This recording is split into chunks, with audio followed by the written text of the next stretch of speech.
What was that? Where's that voice?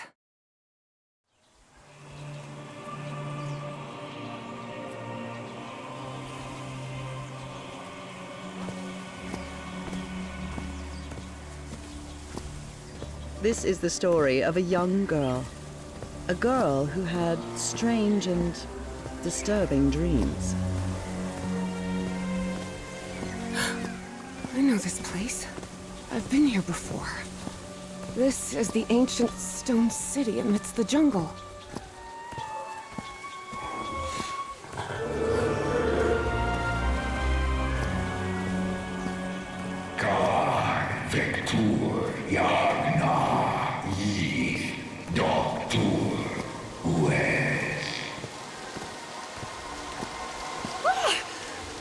Oh, sweet Jesus. Okay, ignore him. Just ignore him. He's not gonna hurt you. Just keep going.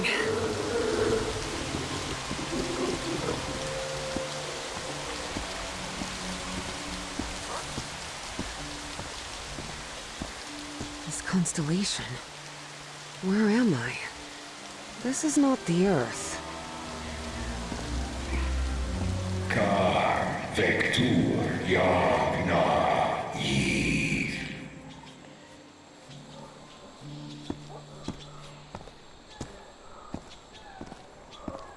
Khan Vector Yagna Yith.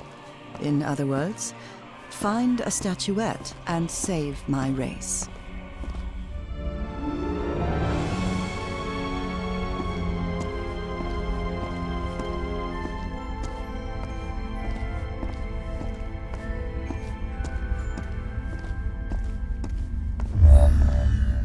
The statuette!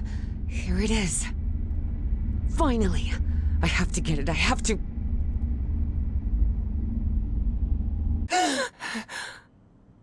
This is the story of Evie Drayton. Quick. Before I forget. Where did I put my notebook? I have to write everything down. Looking for answers was part of Evie's observant nature and analytical mind. Her recurrent dreams began shortly after a period in 1956, when she'd completely lost consciousness. Uncle Mo showed me a trick or two when I would help him in the motor shop. Tinkering with gadgets always puts me at ease. I couldn't leave my science fiction book collection in Benoit. I was lucky to be accepted at Miskatonic. It was one of the first universities in Massachusetts to admit non-white students.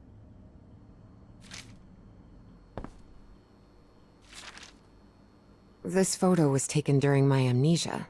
I don't remember anything about it.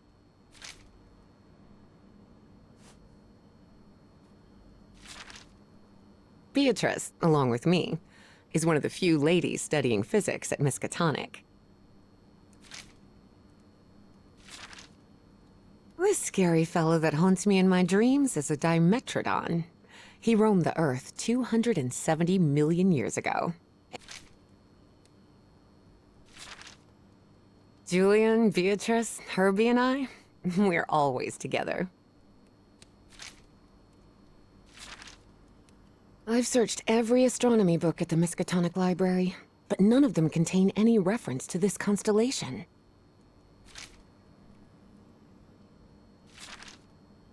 Spitsbergen Island and Svalbard. Apparently, I researched this area of the Arctic thoroughly during the time I lost consciousness.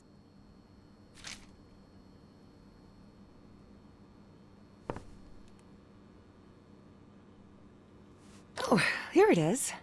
Evie's Nightmare Journal. Evie was worried that someone might read it. That's why she kept it locked away under that complicated padlock.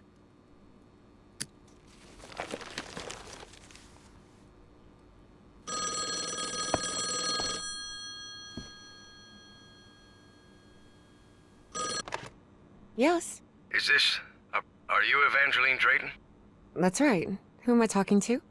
I am the Dean of Archaeology at Miskatonic University. I believe you wanted to ask me some questions, right?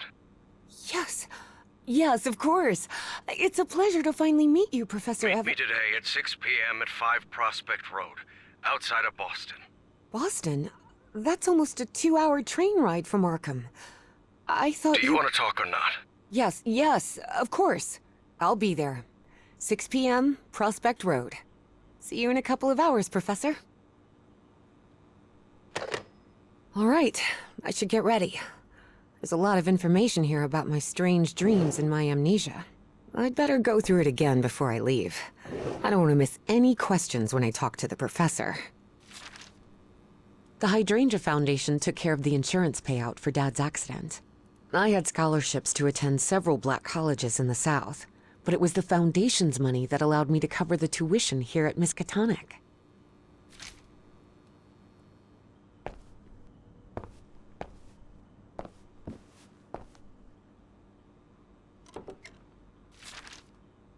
The medical report from my amnesia episode. According to this, I'm as fit as a fiddle. Before leaving, Evie asked herself if she had finished gathering all the information in her room. All right, I think I've gathered what I need. As odd as it seemed to Evie that the Dean didn't meet her at the university, her need to know was stronger than her doubts. She was determined to attend the meeting. There, she would come across another protagonist in this story.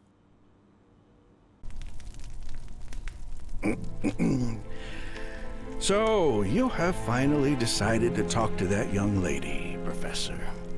Yes. Acknowledging responsibility for our previous mistakes is vital to moving forward. You've taken a crucial step in... Listen, there's no need for us to talk, Doctor. The only reason I let you into my house is because you insisted it was necessary to prescribe my medication. This is also the story of a sad, guilt-ridden, and lonely man. This is the story of my husband, Professor Harry Everhart. Yes, I know well enough that discussing the effectiveness of our therapy sessions with you is futile. But you need to understand that therapy is just a part of the whole treatment. Without it, I can't go and... Ask whatever you deem necessary, and let's get this over with as soon as possible. Fine.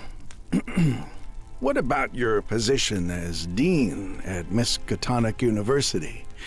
We talked some time ago about your relationship with work. It was somewhat obsessive. I didn't say that. You did.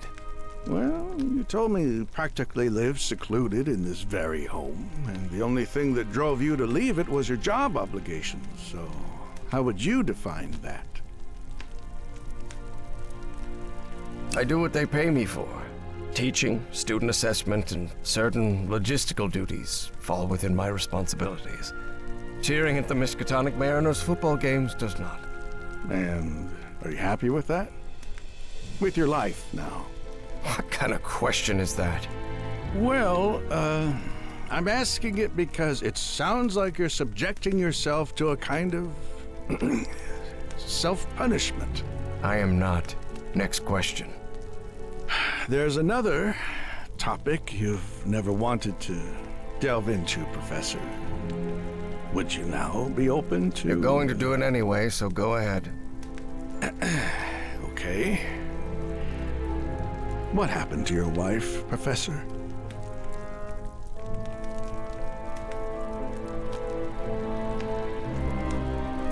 She left home and never returned. Harry hated giving details about my absence, for lack of a better word.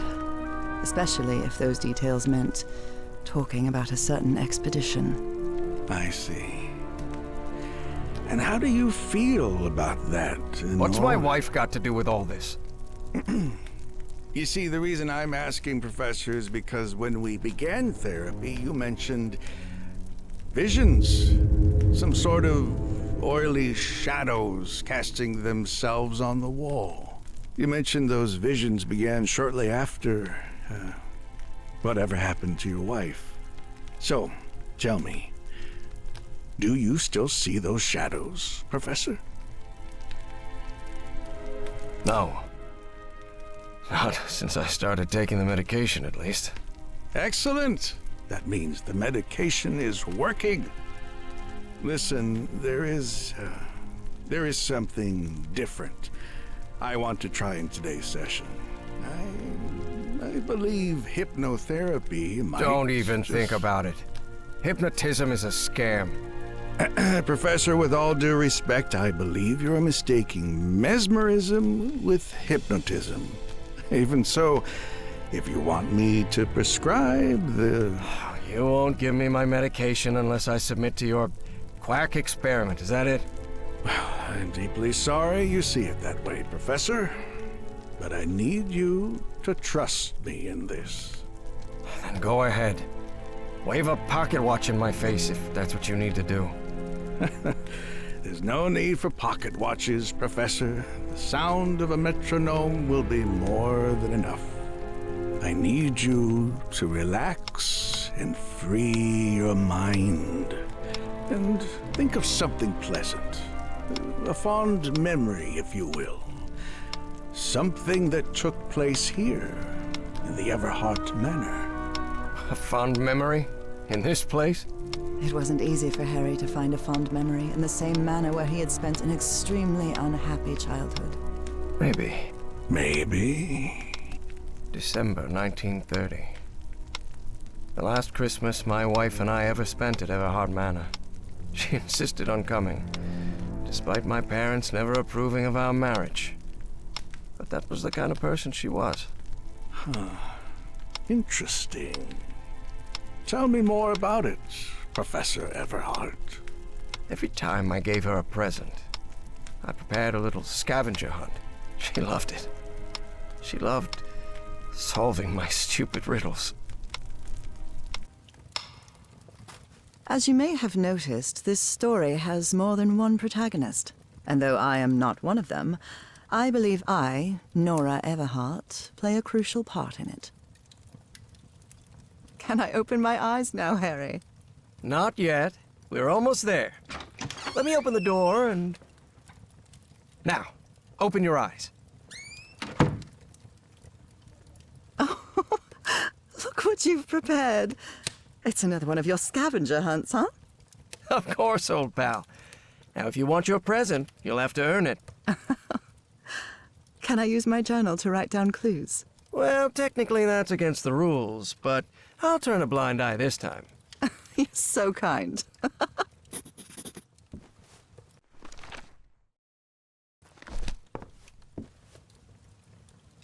Tell me you didn't vandalize a piano just for a scavenger hunt, old pal. Nora, who do you think I am? It's just... Wait. There's something wrong in this memory. This wasn't... Ignore it. Focus on that moment. Your wife. That happy memory.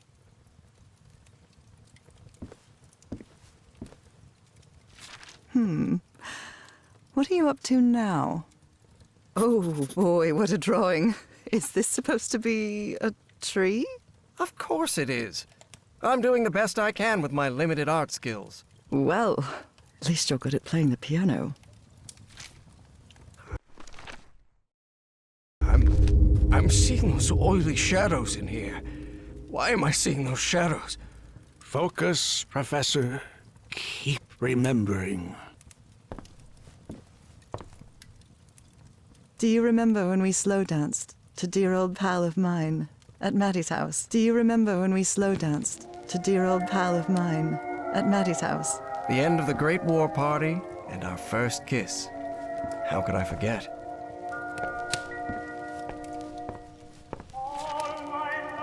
Oh, look at your sad little face in this photo. You know me. I've never been the life of the party. This darkness. Everhart Manor. But my house is not... Professor, don't drift off. Keep going. I wonder what my darling husband is keeping locked up in here. You'll have to put that brain of yours to work to find it.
A new decade.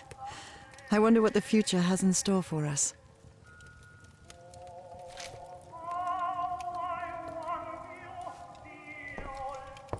I swear, even in a painting, your father's stare sends shivers down my spine. You know you're looking more like him every year. Nora, for the love of God, don't even joke about that.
Harry, I can't believe it! It's that statuette! And it even has a black ooze orb. Just what I wanted for Christmas. No. Wait. What do you mean a statuette? Don't touch it, Nora! Keep going, Professor. It's important. Where is the statuette now? You're no psychiatrist. Who are you? I'm not going to ask you again, Professor Everhart.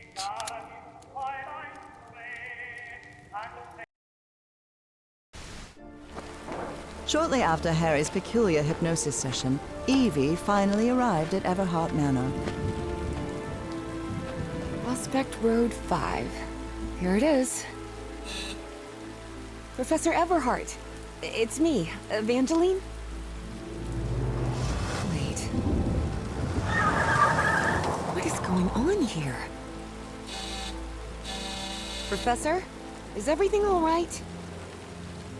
Most people would have turned away and left, but not Evangeline Drayton. She had been waiting for months to talk with the professor.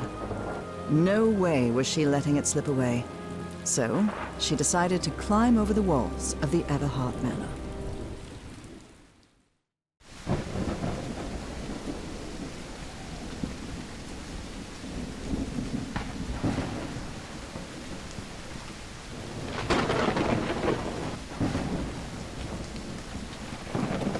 Ugh.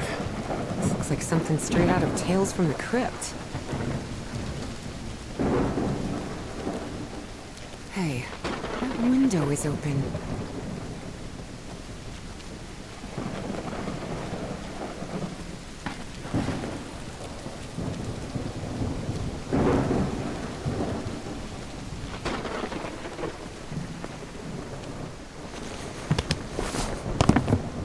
Professor Everhart. It's me, Evangeline.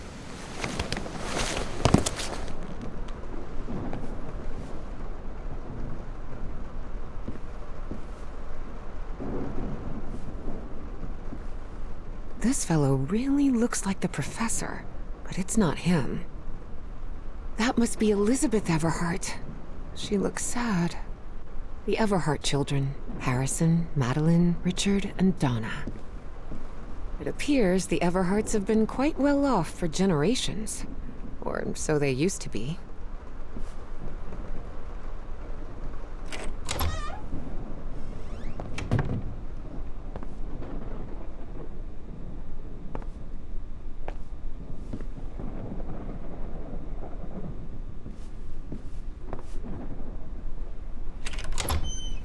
Wow, look at the size of this library. It's almost as big as Miskatonic's. Actually, it wasn't even a third the size of Miskatonic's library, but young people can be terribly impressionable at times. What on earth happened here? I wish this fireplace was lit. It's bone-chilling cold in here.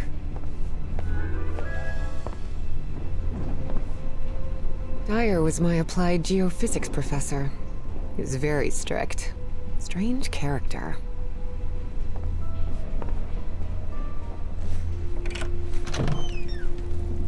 This must be the professor's office.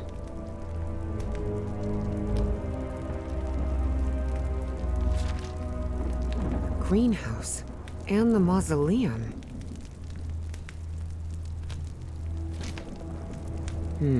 Someone lit the fireplace, but this room is still cold. Wow, the professor served in US intelligence during the war.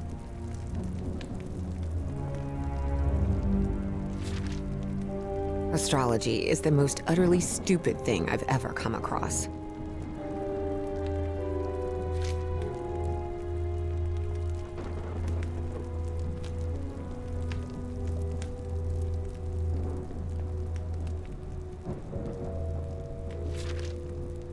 Nora and Harry? The professor was married. A key. I wonder what this opens. The professor had another appointment today with a therapist.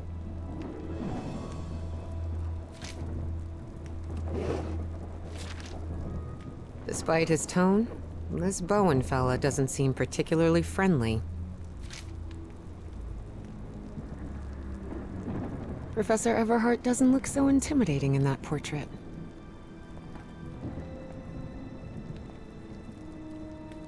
Books in different languages.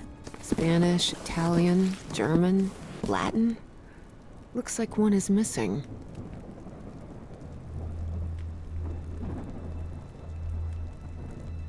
A lapel pin with a rather peculiar emblem.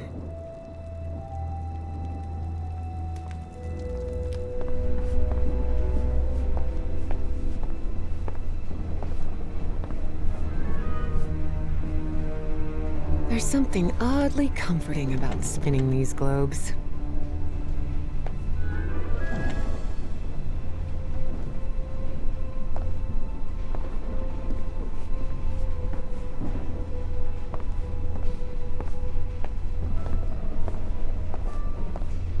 Is this young man Professor Everhart? Does look like him.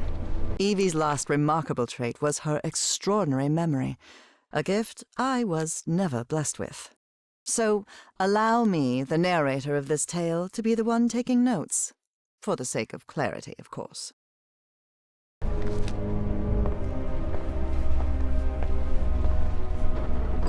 Good thing the skull is fake.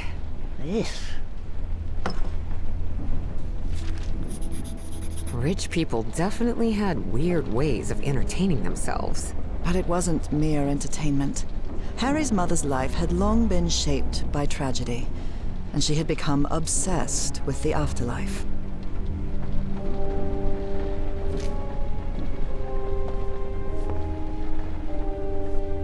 Goodness gracious. The professor's taste in literature is nothing if not peculiar. Et voila!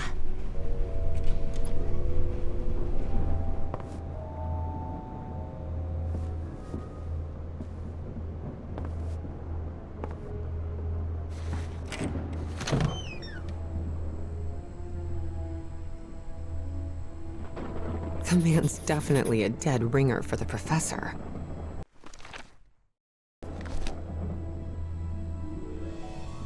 Ripped canvas.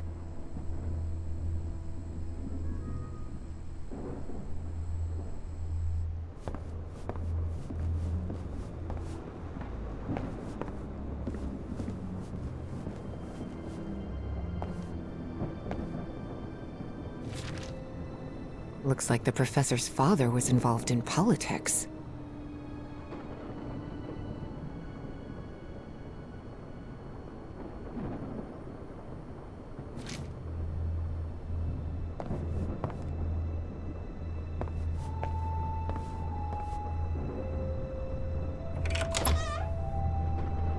Wow, this room is really depressing. Can't see a thing in here. Better turn my flashlight on. Ah, much better.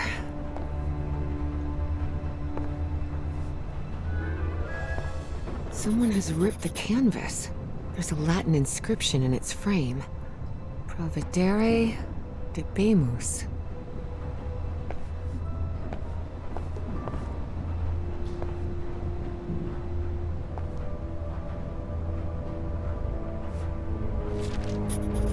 Looks like a shrine of some kind, dedicated to a woman.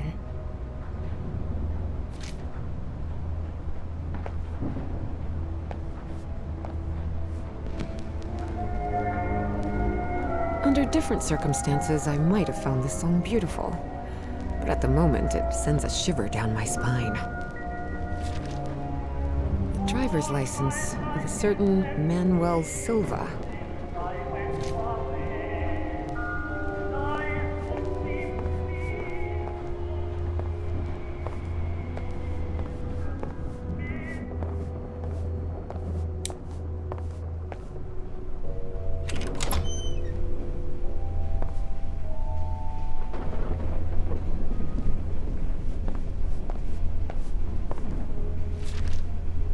So Professor Everhart set on an expedition to the Pacific. I never pictured him as an adventurer.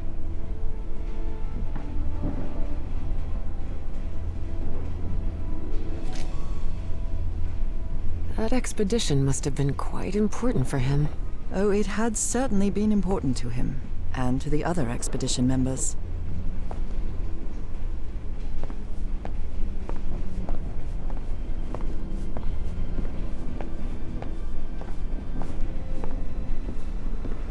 Torn canvas. The frame reads, Sed Futura.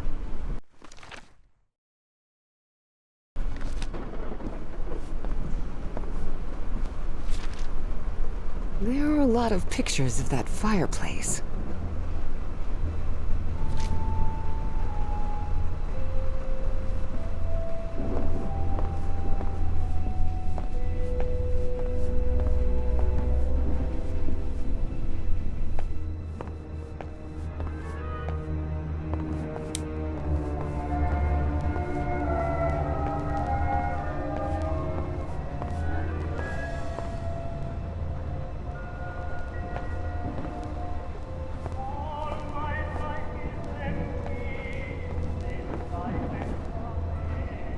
Someone has ripped the canvas.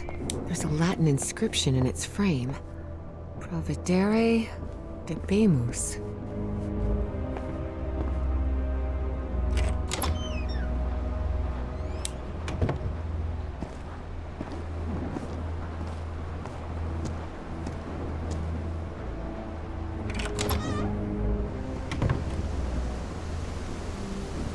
Good heavens above, would you look at the size of this place?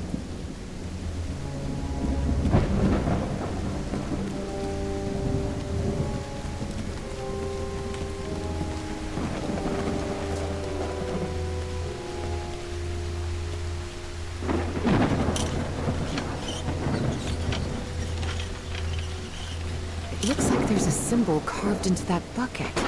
Is that a fish?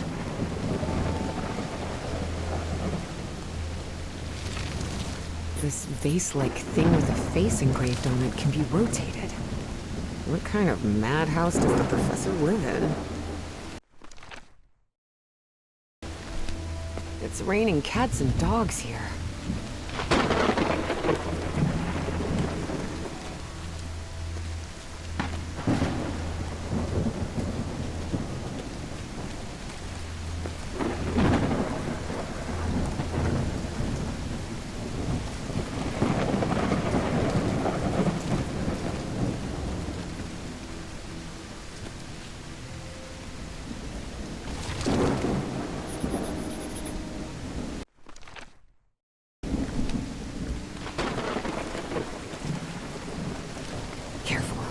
Stone staircase is slippery.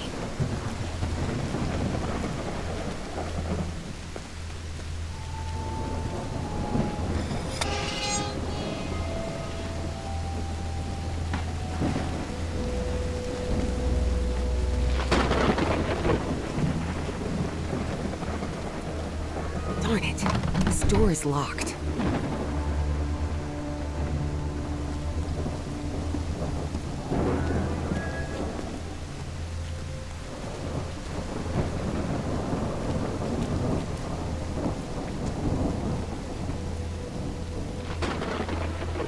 What kind of a door is this? Doesn't even have a lock. Just some symbols.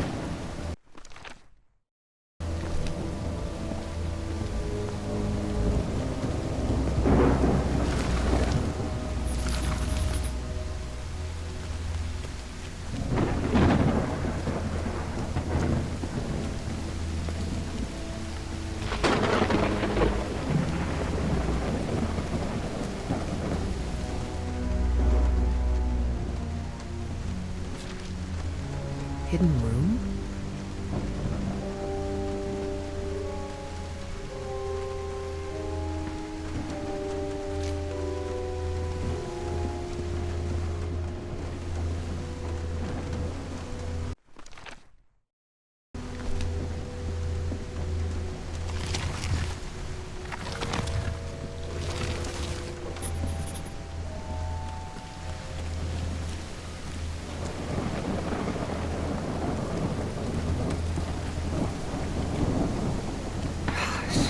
This is so beautiful. Seems like some sort of shrine. Was this the professor's wife? Evie found it hard to believe that the recluse living in the abandoned mansion had ever loved anyone. But he had. Truly and profoundly. Such a graceful and elegant woman. Evie certainly had a keen eye for beauty.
This definitely looks like the greenhouse key.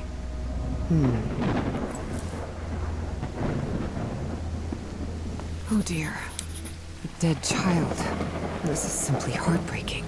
The inscription on the frame reads, Praeterita Mutare.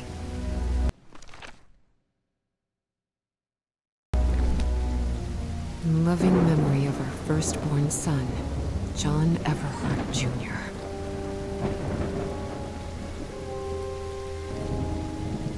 Father, husband, and servant of the people.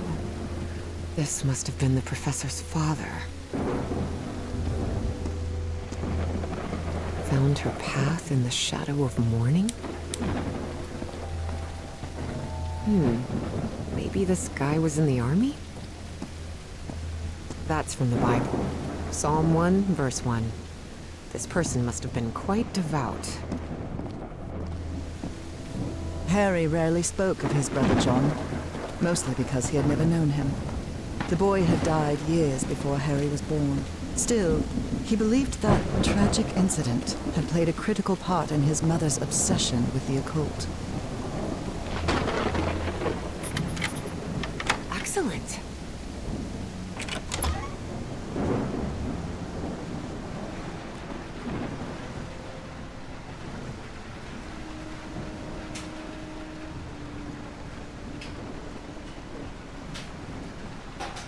It appears to be a Spanish edition of the science fiction novel The Future Eve. I'll keep it, just in case.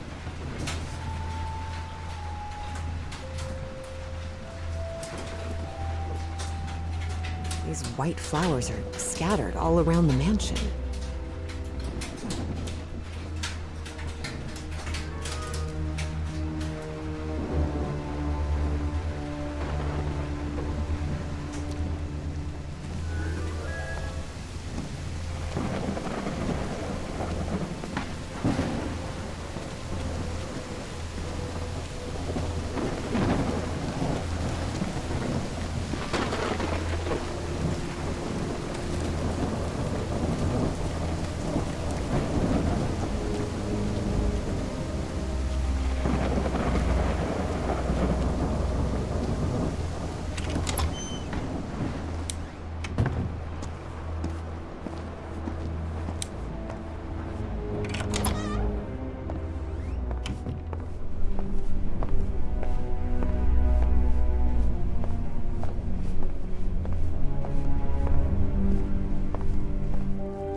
Secret compartment? Evie had never been good with languages, least of all a dead one like Latin. Even so, she managed to grasp the general meaning of the phrase. We can't change the past, but we must anticipate the future. Looks like a music box of some sort.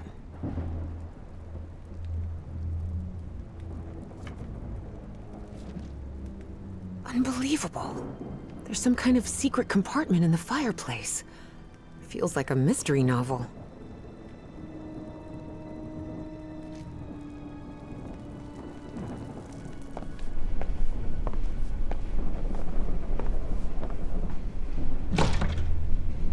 Definitely like a mystery novel. Ooh, I guess I need to go see what's down there.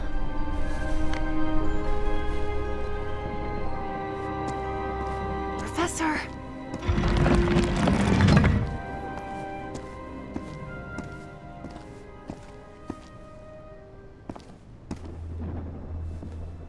Professor! Professor! What happened? He's knocked out cold.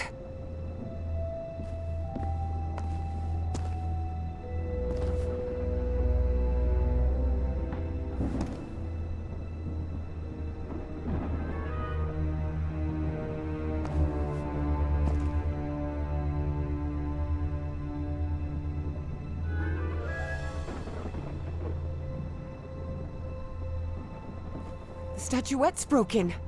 And the sphere. Shattered to pieces. I wonder if I... No! Don't touch it! Don't touch it.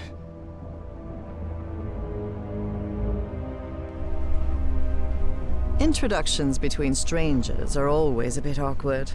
But in Evie and Harry's case, things were even more uncomfortable, due to the unusual circumstances under which they had met. How are you feeling, Professor? Considering I was assaulted, knocked unconscious, and someone tried to rob me in my own home, I suppose not all that well. Evie didn't know where to start. So, she took the most formal approach. We haven't been properly introduced. I know who you are, Miss Drayton. We had an appointment today. And I can also imagine what it is you want to talk to me about. Evie was taken aback. He knew? So Professor Everhart had read her letters after all? I suppose you have some questions for me, so go ahead. Who's responsible for all this? For the robbery? Dr. Frog in the throat. Who? My psychiatrist, or so I thought. I never should have brought him here. I've been too careless.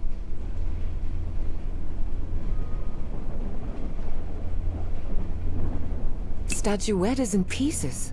What happened? I destroyed it. You destroyed it? Yes. It was better than letting it fall into the wrong hands. Evie felt frustrated. After all the effort it had taken to get Professor Everhart to agree to talk with her about that statuette. And on that very day, that curmudgeon shattered the relic into 1,000 pieces. What is, or was, that statuette? You haven't touched any of the pieces of it, have you? No. You made that very clear. Good. Because that black orb is made of... Harry thought of telling her the orb contained the blood of an elder god that came from beyond time and space. But he chose not to frighten Evie for now. a very dangerous substance.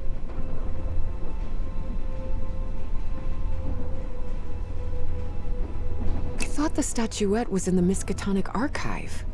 Yes, well, I brought it here for a research project I'm working on. About ancient civilizations. Harry couldn't come up with a better excuse than that. Because I've hidden it in my own house to keep prying hands from succumbing to the terrifying powers of the Elder Gods sounded infinitely worse. Dangerous? What do you mean? Is it toxic? Worse than that. I've seen people lose their sanity and their health just by coming into contact with that substance. I read in a Herald article that the statuette was found in an excavation in Virginia. Is that correct? Yes. In the caves near the Rappahannock River. It was led by a professor from Miskatonic, right? Paisley or Presley? Nathaniel Wingate Peasley. Yes, Peasley. Do you think it would be possible to speak with him? No. He passed away a few years ago. Of natural causes. Or so I hope. But there has to be more, right? More of those statuettes. I really doubt it. Are you sure? Because I'm convinced of it, Professor. And why are you so convinced of that? I've seen them. In my dreams. What are you talking about? Dreams about strange and ancient artifacts brought Harry bad memories. For personal reasons. My dreams. I mentioned them in my letters. You remember? So, I've long dreamed of a place. It's an ancient stone city, hidden in the jungle, from prehistoric times. And there are more statuettes like that one, all holding those black orbs. Miss Drayton, you better forget about... So, if Peasley found that statuette in Virginia, maybe there could be more there. Listen to me, Miss Drayton. Maybe in those caves I could find Enough more... of that! How could you be such a fool? Haven't you listened to a single word I've said? Don't you ever think of going near that cave in Virginia. Professor, you can't be serious. I need answers. Of course I'm serious! I forbid it!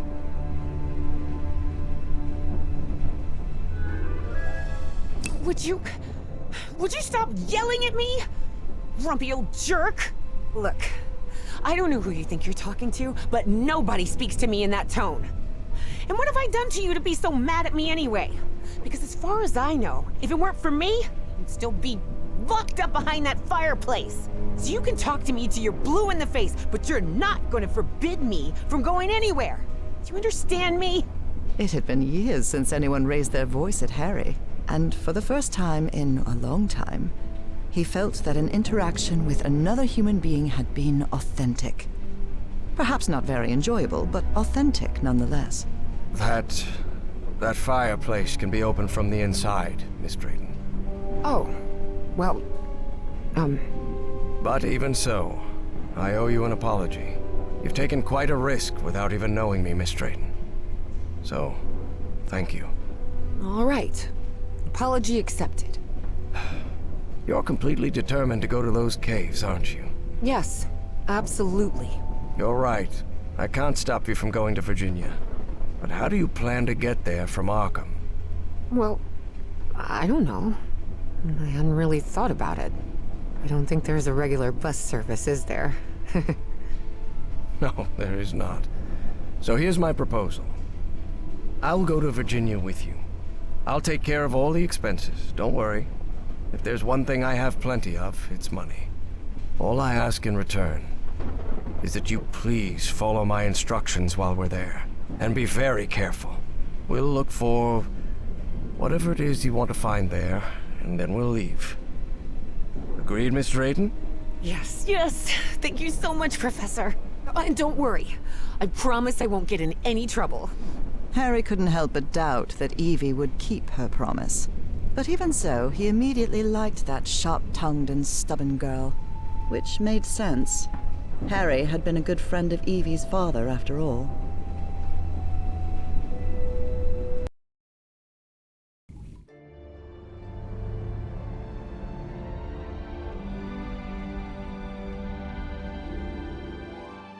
Here we are, the Rappahannock River Caves.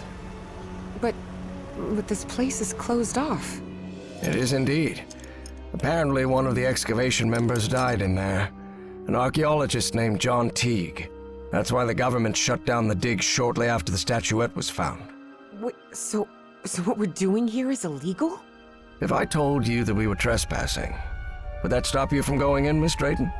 Nah, not really. Then go ahead, please. Here, take one. We'll use these to stay in touch. Apparently, the cave branches off into countless tunnels, forming a maze where it's easy to get lost. So watch your step, because the... Evangeline!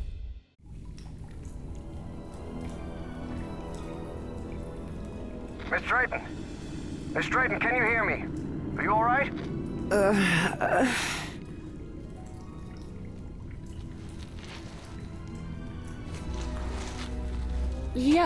Yeah, I think so. I'm safe. I'm on the path. Follow the excavation trail. It'll lead you to the underground lake.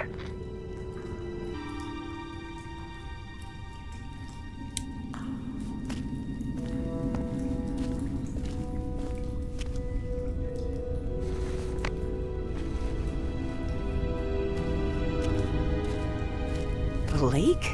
In here? Yes. The water from the Rappahannock seeps through limestone, so there's a complex hydrological system inside the cave. Beasley mentioned they had come across the statuette somewhere around that lake.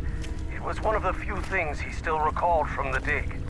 Wait, he didn't remember the dig? In his own words, he suffered a period of absence. Amnesia of some sort. He didn't even recall planning the excavation.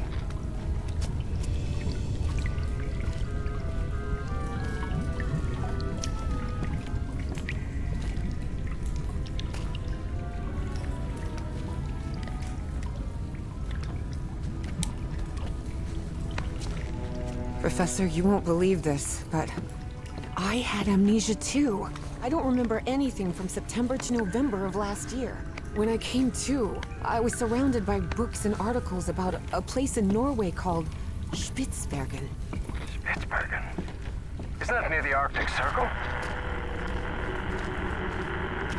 Professor? Professor! Do you hear me?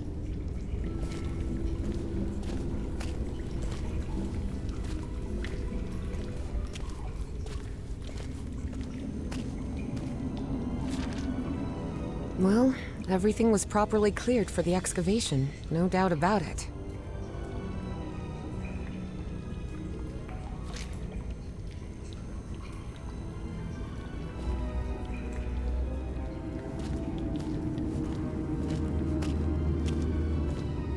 Wow. What is this place?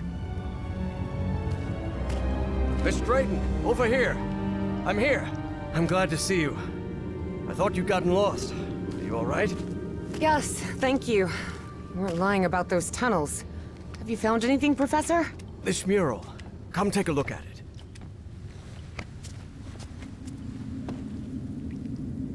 Notice how, even though the stone seems to have been carved millennia ago, the lines repeat with an almost rhythmic cadence. It's as if they were trying to convey a coded message. What do you think? All of that was Greek to Evie. Her world was equations and laboratory experiments, not decoding ancient languages. Well, I'm no expert in architecture, but I think I've seen structures like these in my dreams. Really? Good. Good. That means we're on the right track.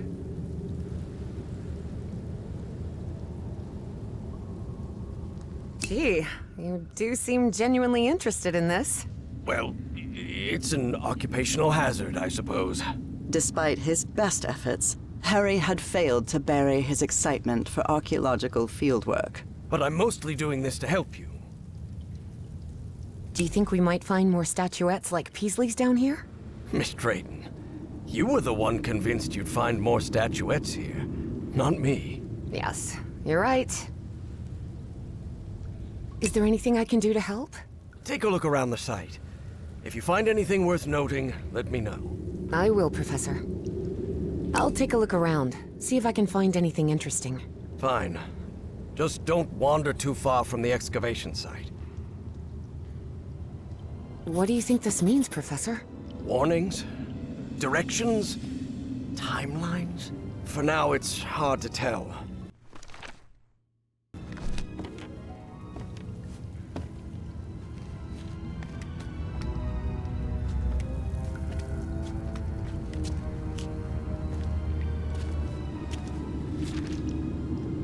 Though Evie chose not to mention that report, it gave her a clear sense of the danger posed by the black ooze.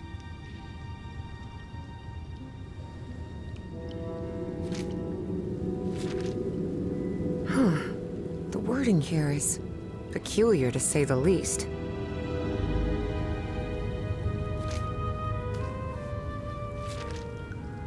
I would have liked to speak with this man's father. Truth is, Evie would not have liked that one bit. Nathaniel Peasley had always been a brooding, reserved man, more even than Harry.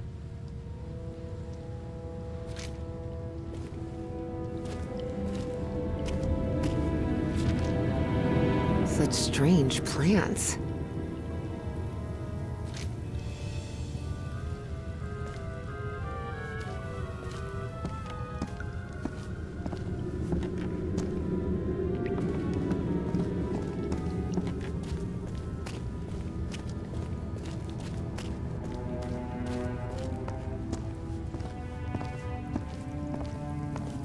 I see some sort of control panel here, and what look like piano keys? Please refrain from touching anything, Mr. No, this isn't working.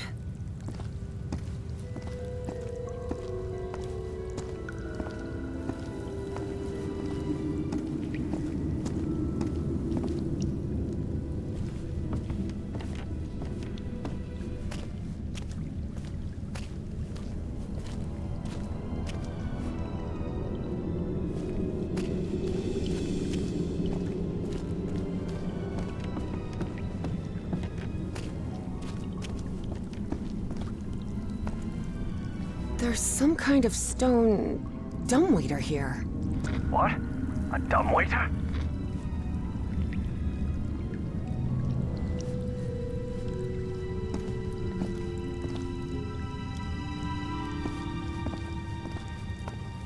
I see some ruins rising out of the water here.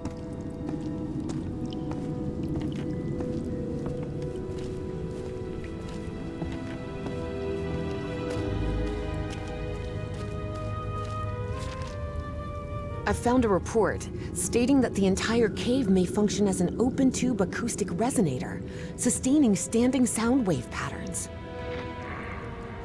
Yes, could be. Harry was a scholar, rather than a scientist. Of course, he hadn't understood a word of Evie's scientific jargon.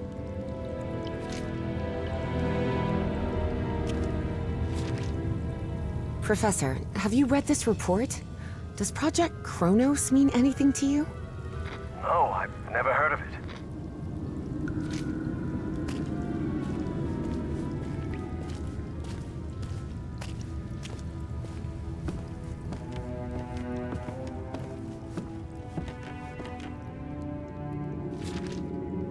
"10 feet? I wonder why these structures were so colossal." Oh, Peasley mentioned a refinery of some sort. A refinery? In here?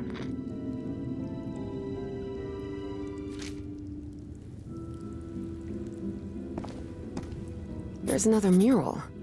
Looks like instructions of some kind. Just a series of steps to follow. Instructions, you say? Well, this is all quite fascinating.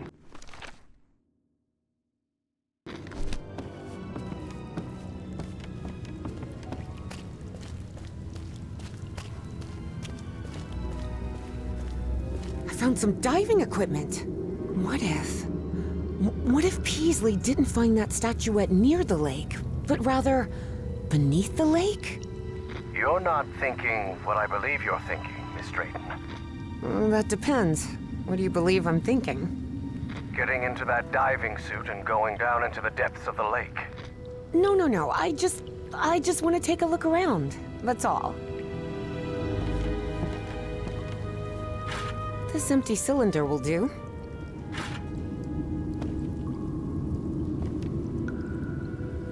Ugh, the diving platform isn't getting any power. What did you expect?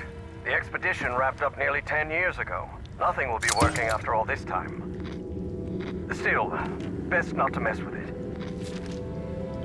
An air compressor. Looks like it works in the same way as the one we had in the workshop, except for diving cylinders instead of car wheels. It seems they found the statuette in the depths of the cave's lake. Evie deliberately chose to omit that the man in the photograph had been entirely covered in black ooze. In the depths of the lake? Are you sure about that? Wait until I finish with this mural and we'll talk about it. Seems like a telephone for communicating with the diver.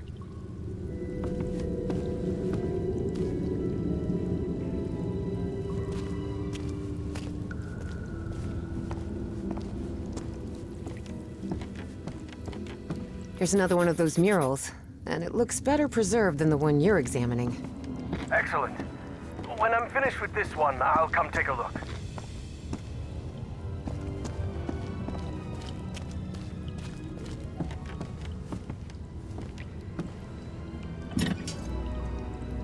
Ah, darn it. This machine doesn't seem to be working.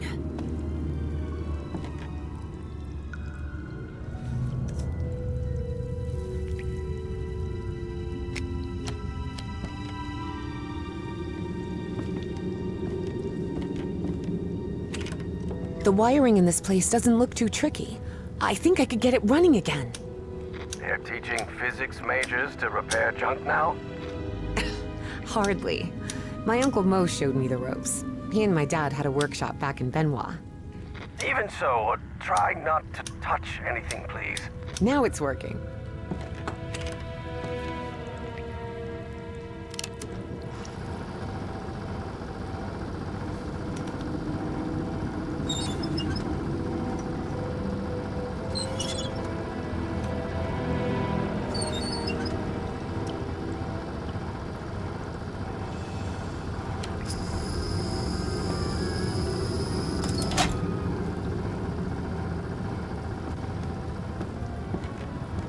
This diving suit needs a full air cylinder.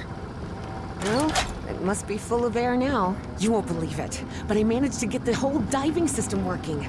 The suit is ready to— What? Didn't I tell you to leave that damn suit alone? But Professor, You promised you wouldn't get into any trouble. That's why I brought you here, remember? Yes, you're right. You're right. Of course I'm right. What were you thinking? Forget about going down into that lake, you hear me? Okay, Professor. Sorry about that.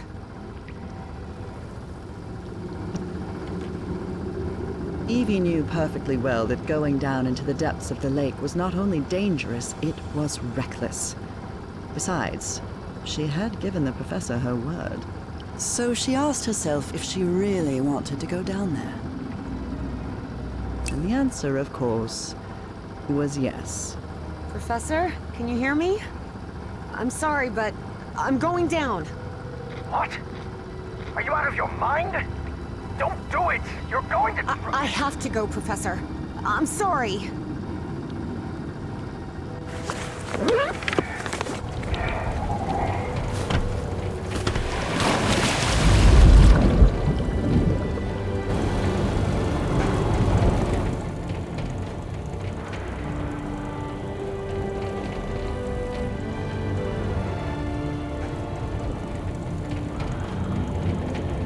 Wow.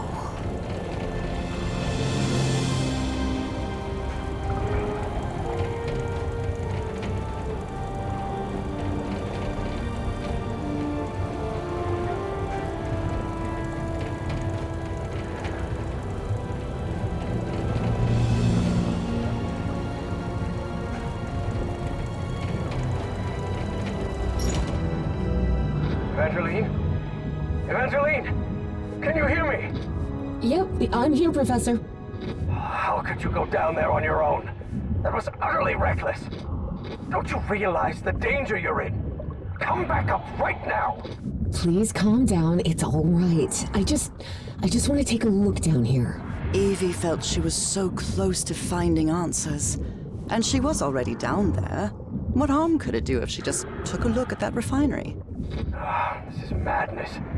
I should have been the one to go down. Professor, how could you possibly go down here at your age?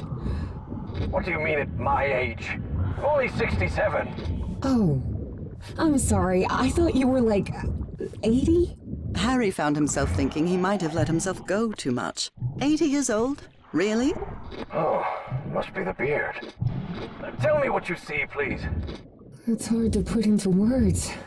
I never imagined an underwater cave could hold so much beauty.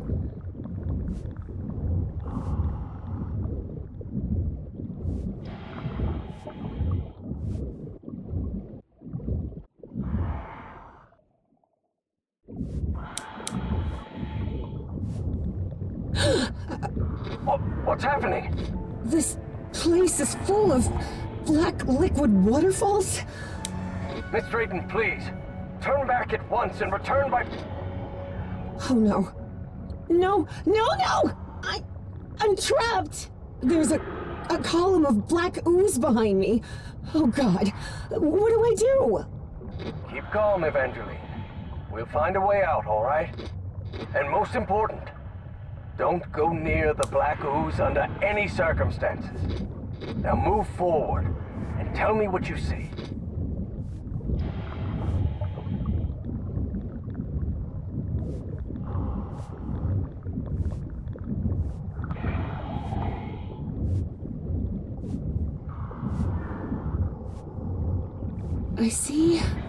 I see a ladder.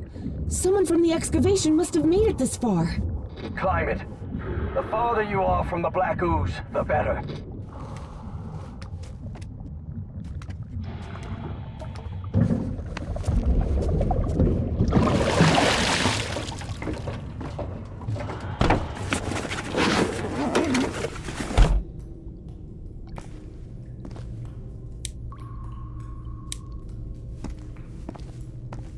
I'm out of the water. I think I'm in the refinery Peasley talked about. Professor, there's another mural here. Looks like a creature carrying the statuette and breaking the black ooze flow. So that statuette repels... I don't know if I can actually do anything here. The whole chamber looks dead. Powered down. We were wrong about the statuettes, Professor. They're not ritual or ornamental objects. They're just energy containers, like a car battery.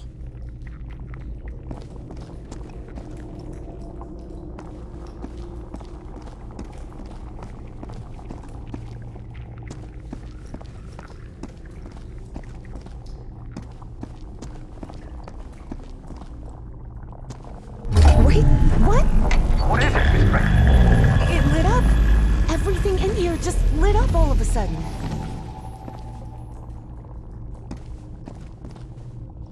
I can see one of those murals in here.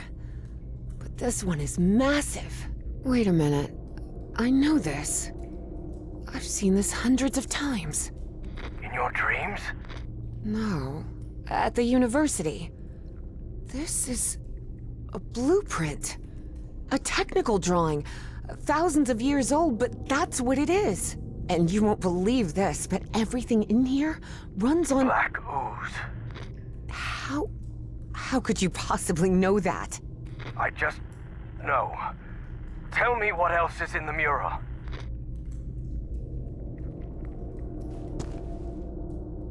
Those piano keys I saw on the surface? It seems they're used to control the towers.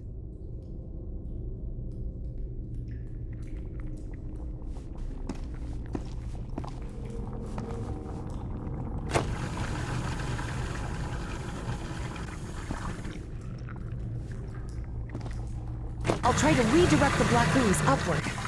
Fine, but please be careful.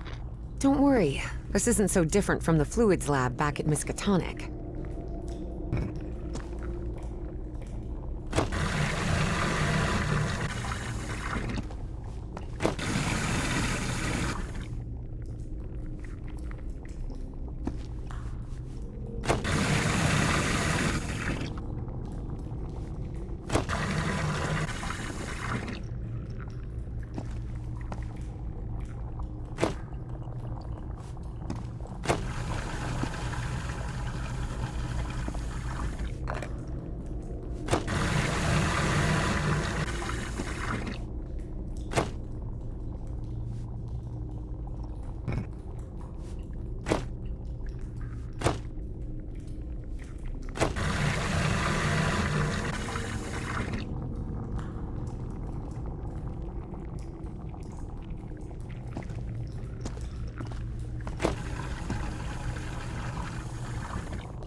All right, I think I've got it.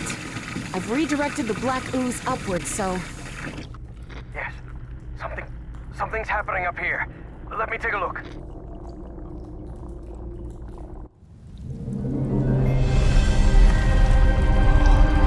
What is that?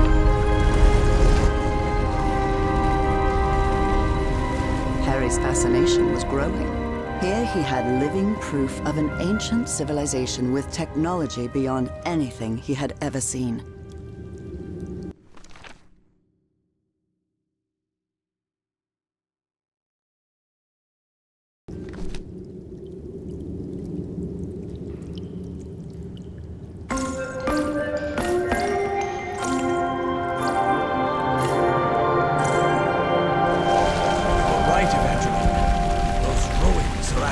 Towers. Stone towers.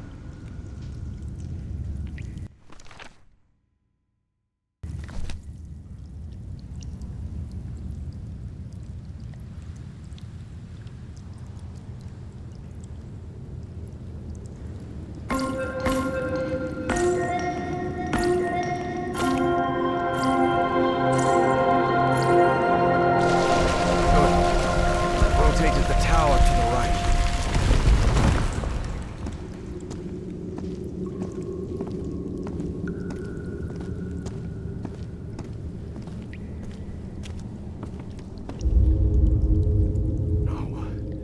No, not now, damn it! But the oily shadows Harry saw obeyed no reason. They simply appeared when he least expected them. Though the reality of those shadows was, of course, far more complex than that.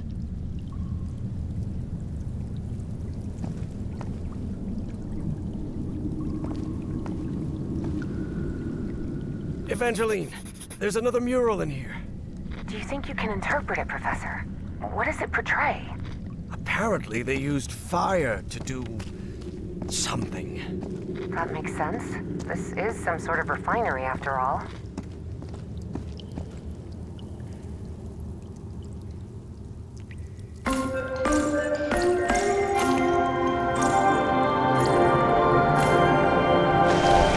Towers have risen even higher. I believe I see an entrance ahead.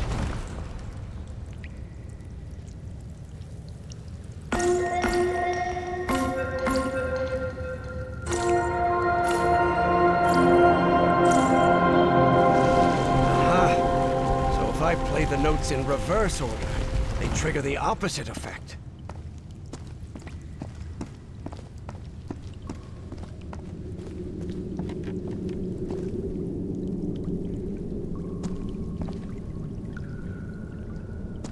Oh my.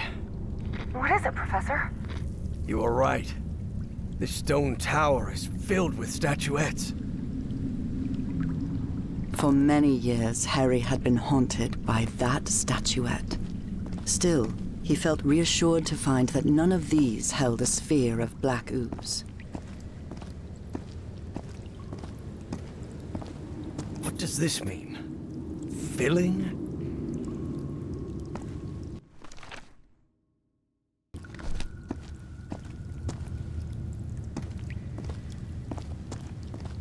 The statuette fits perfectly.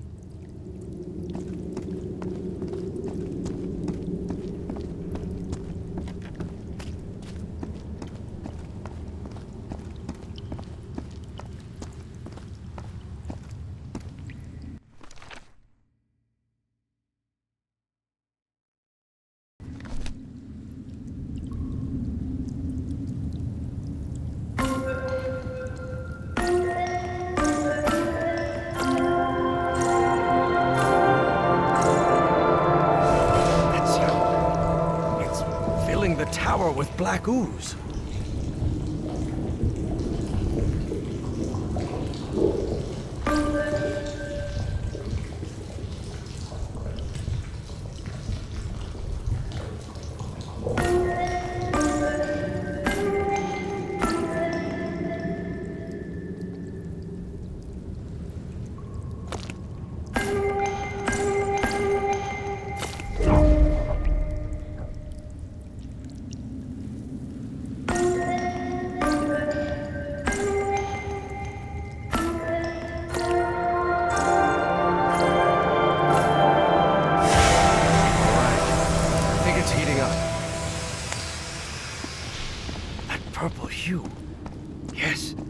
should be complete now.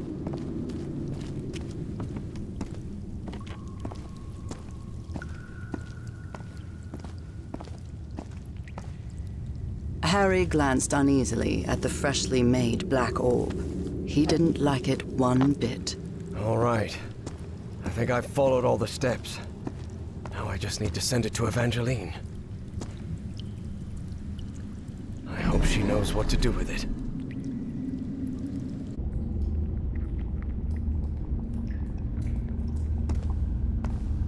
Evie finally held the statuette in her hands, and at once she felt disappointed. Yes, the statuettes were containers of energy, but did that explain her dreams? Her visions? She had to learn more about that. Now it looks right. Excellent. Now you should be able to cross safely.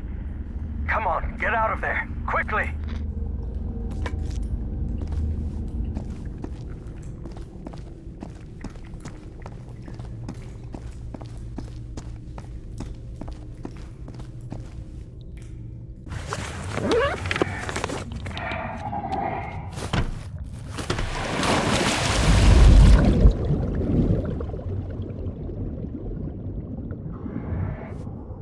Can you... me... and... Professor? I'm losing you. Delene! Professor! Professor! I can't hear you! Evie felt a chill sweep through her body. Don't worry, gentlemen.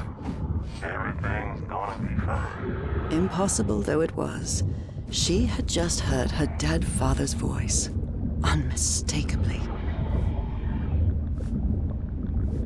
It works! It works! The path is open! Evangeline? I can hear you now. Oh, good. Glad you're back, Professor. I'll be waiting for you here. Once you're out, we'll return to... What the... Professor?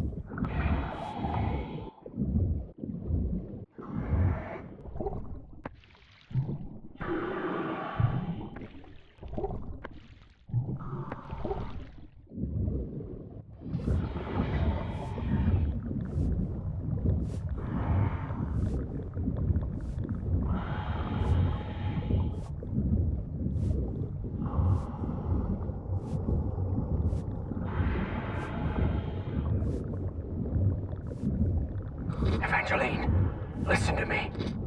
There's someone else here. What do you mean, someone else? Stay down there until I tell you to... Professor? Professor! Evie lingered in the dark waters of the cave, waiting for the professor's signal. A signal that never came. Even so, prudent as she was in waiting, her air supply wouldn't last forever. So when all the noise above finally ceased, she decided to come up. Professor! Professor, I finally have it! I have the statue... Well, this is interesting. You're going to have to come with us, Miss Drayton.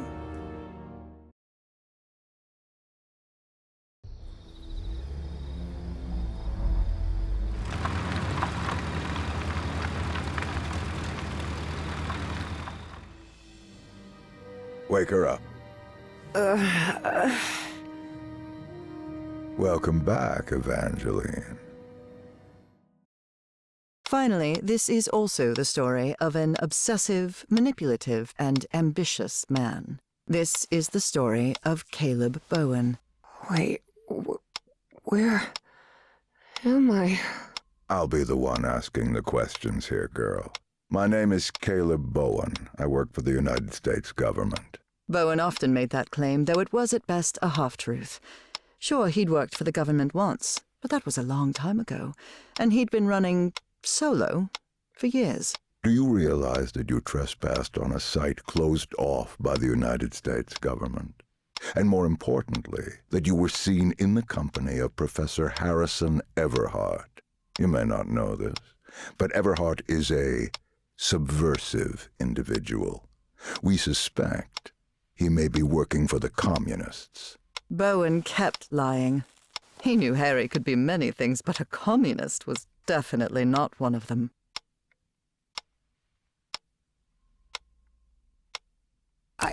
I don't believe you. You're lying to me. Oh, not at all, Evangeline. I'll show you who Professor Everhart really is. Your father's name was Franklin Drayton. He and his brother Moses ran a workshop in Benoit, Mississippi called Drayton Motors. He died in a work accident in San Francisco in 1934. Is that correct? You've been investigating me? What kind of... Shut up and listen to what I have to say. Do you recognize anyone besides your father in this photograph? Wait, is that Professor Everhart? Oh, correct. Everhart led an expedition to the Pacific in 1934. Your father was part of that expedition. That was the only truth Bowen told during his conversation with Evangeline. Your father didn't die in San Francisco, Miss Drayton.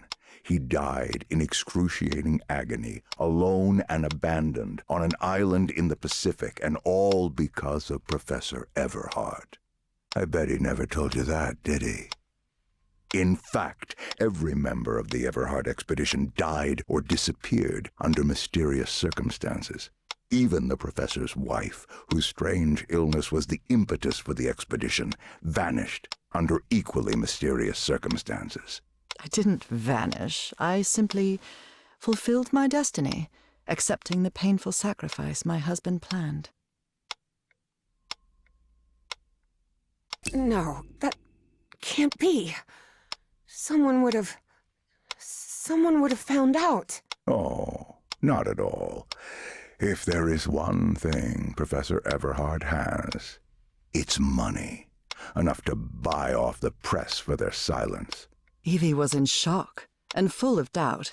The professor was a withdrawn and sullen individual and, frankly, really hard to deal with, but could he also be responsible for her father's death?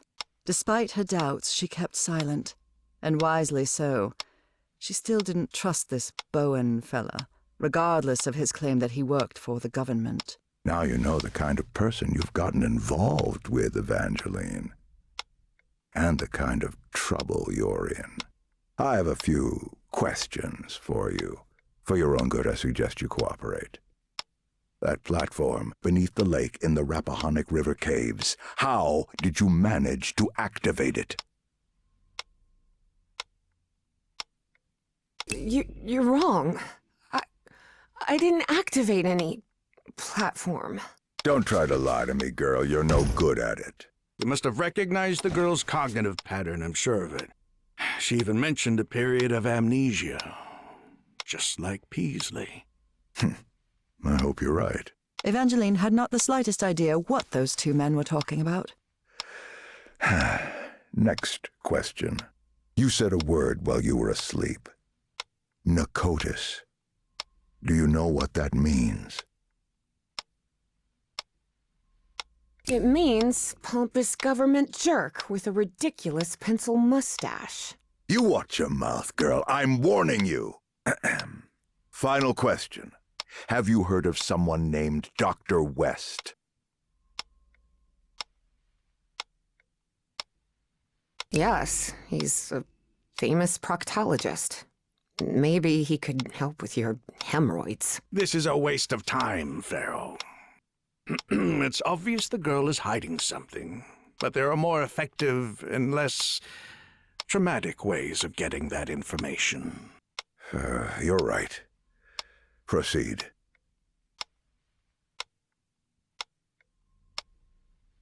You expect me to buy that this old geezer with a bow tie works for the government, too? You'll recall I mentioned that Evie was feisty and stubborn as a mule, and whatever they had injected her with wasn't doing much to tame her spirit. I like to laugh too, Miss Drayton. Please take a look at this. Do you understand this language? Even though it was written in those puzzling characters, Evie understood the book's title. Pnakotic Manuscripts. non-linear displacements toward the Great Library, and reversible transfer of cognitive pattern. Tell me, Miss Drayton, what's written in the book cover? Pnakotic manuscripts. Evie surprised herself. Had she spoken against her will? She couldn't help but translate the book's subtitle as well. She was feeling more and more tired. That's better, Miss Drayton. Now, open the book. Focus and listen to my voice. Listen to my voice while you read the book to us. Read the book to us. Salvek, Kornathun, Pnakotus. What just happened? Am I in my dorm?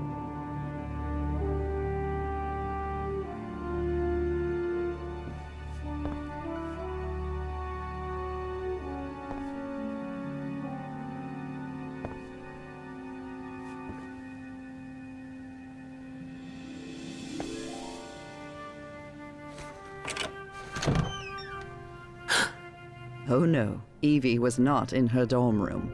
Not at all.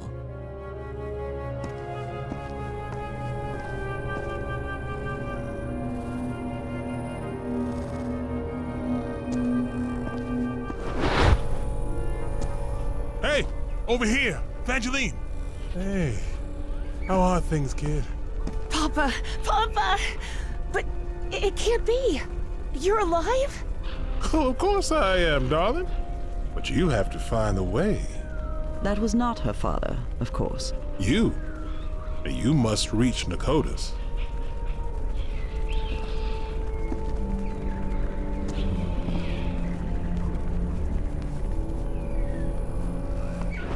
Have I crossed another one of those portals? Good Lord, none of this makes any sense.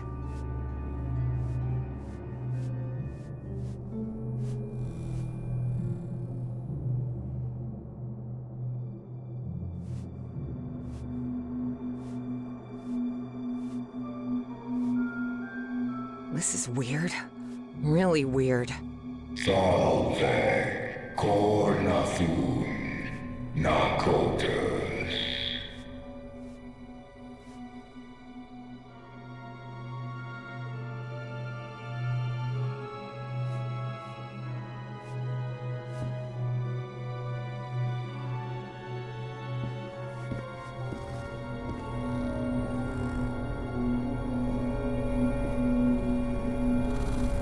Drayton Motors? Dad and Uncle Mo's motor shop in Benoit?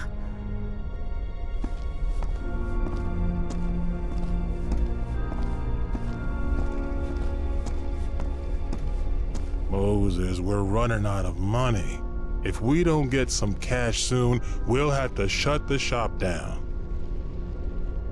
Yeah, well, that's easy for you to say. I've got a daughter to provide for.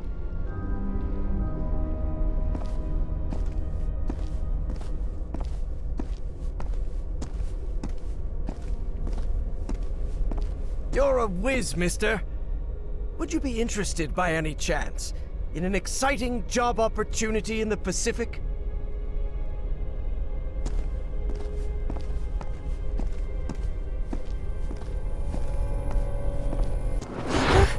Papa, don't do it! Don't go to San Francisco, please! Hey, what just happened? It'll only be a few days, Jitterbug. I'll be back before you can say Jack Robinson.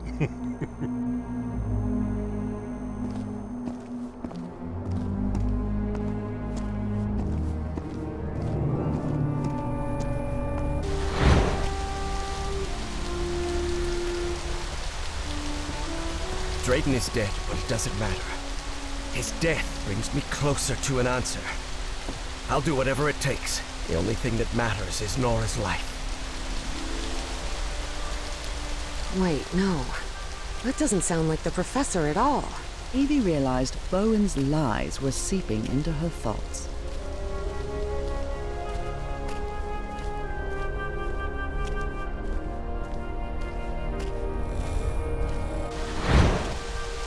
Frank, how do you feel? Not good. But that doesn't matter anymore, Mr. Harry. Just listen to me. Get off this cursed island. You'll find nothing here but death.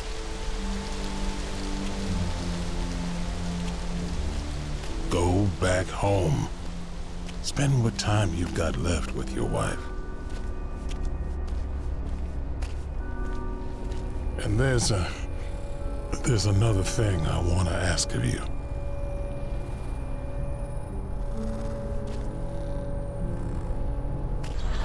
Where am I now?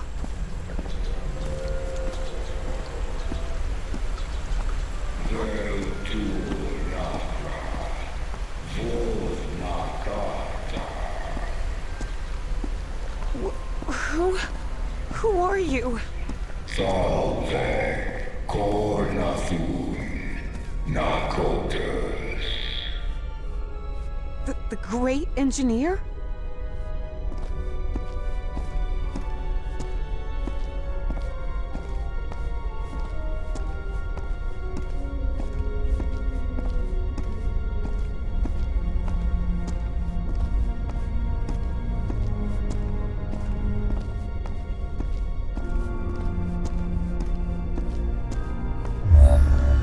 Salve, Cornathun, Pnakotus.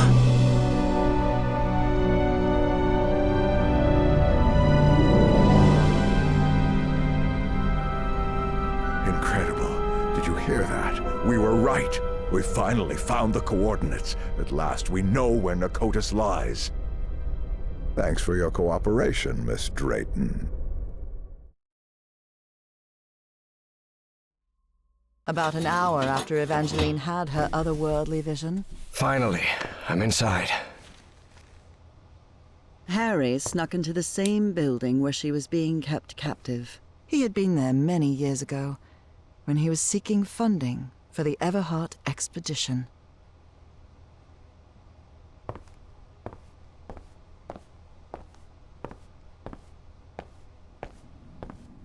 Miss Drayton, are you there?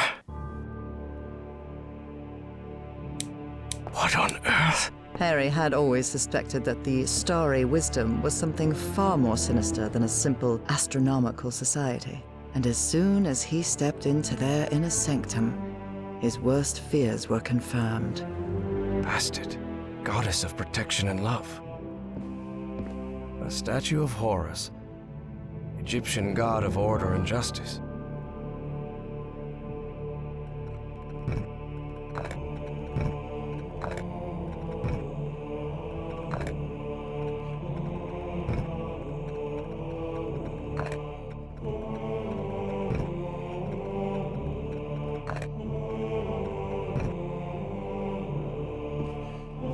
Thoth, god of intelligence and magic.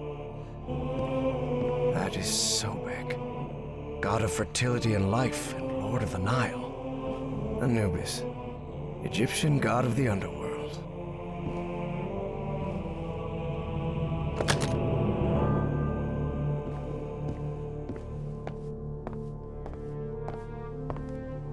This elevator doesn't seem to have a call button. I don't know what to do with it.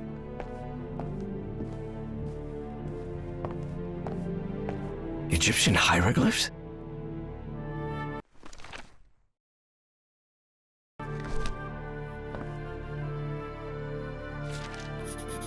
Apparently, the only way to get into the Pharaoh's office is by getting the right combination on the statues downstairs. And I bet my life that Pharaoh is Caleb Bowen.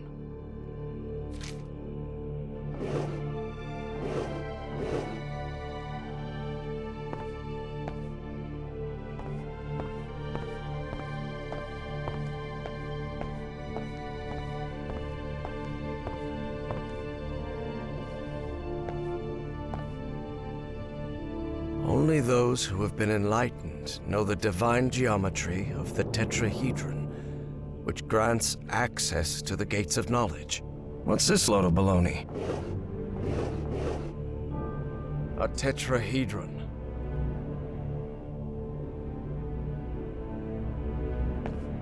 These people are out of their minds, no doubt about it. And they clearly have a pathological obsession with Egypt. I believe my psychiatrist had one of these too.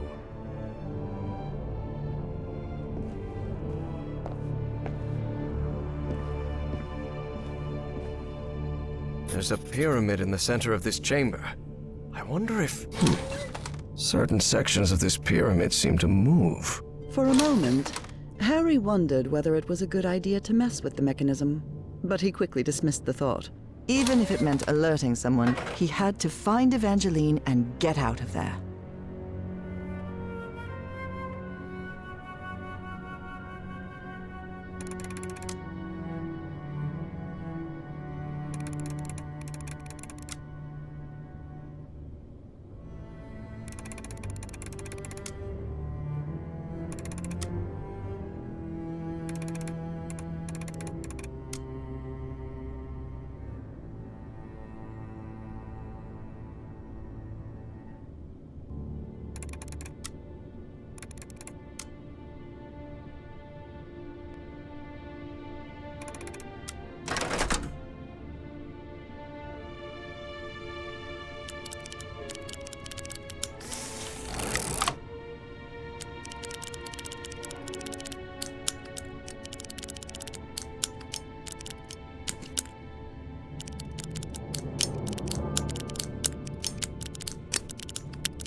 Yes, the doors to the upper rooms are open.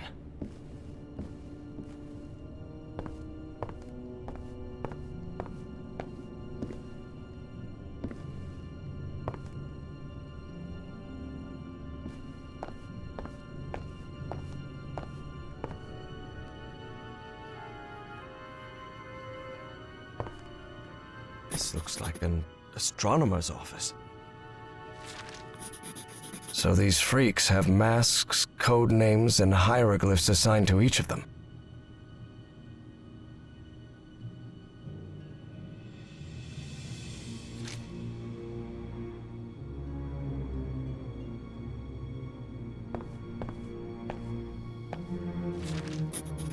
This book seems to recount traditions of ancient Egypt.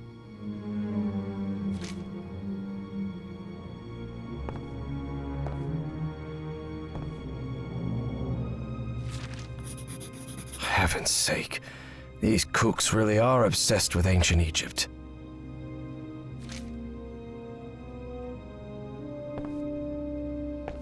Different constellations. It would take a good eye to locate all of them in the night sky.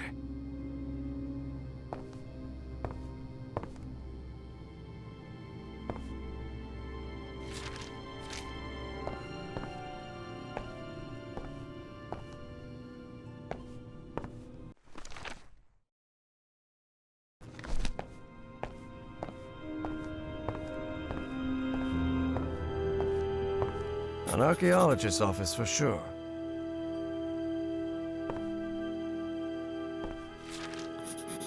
There's something written in German in these pages. Although Harry's German was a bit rusty, he understood what it meant.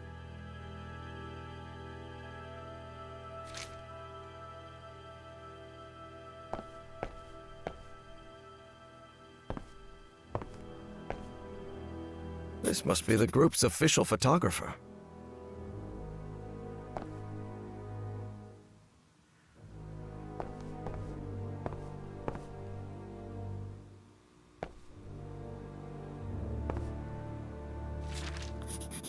The letter laid bare the bad blood between some of the cult members.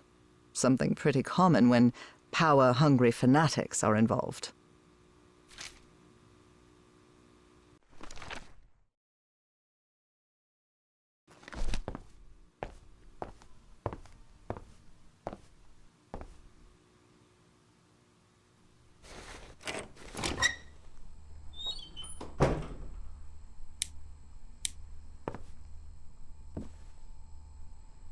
bin full of discarded prints.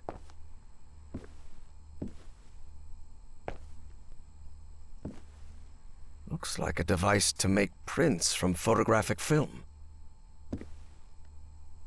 Trays with various chemical substances. They even have the molecular structures written on the bottles.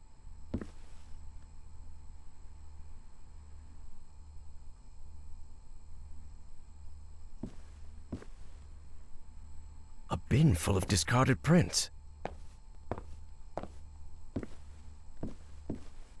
Trays with various chemical substances. They even have the molecular...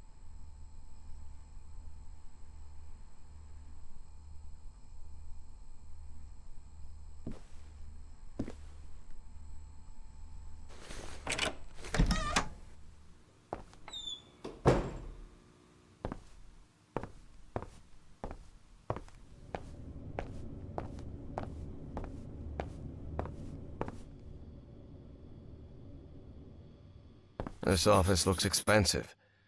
Must belong to some... This fella clearly has expensive tastes. I'm impressed.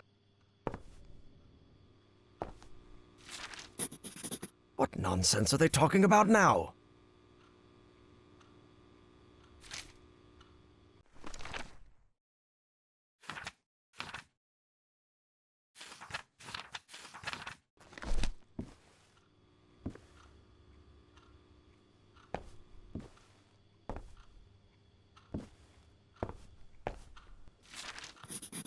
The robbery at my house could have gone way worse, all things considered.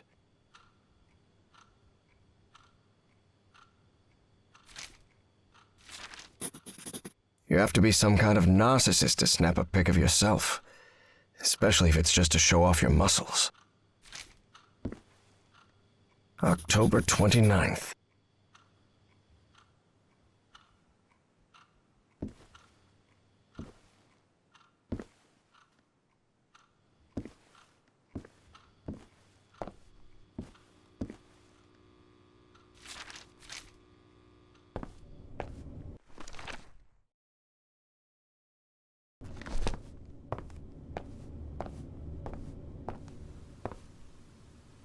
Just an office.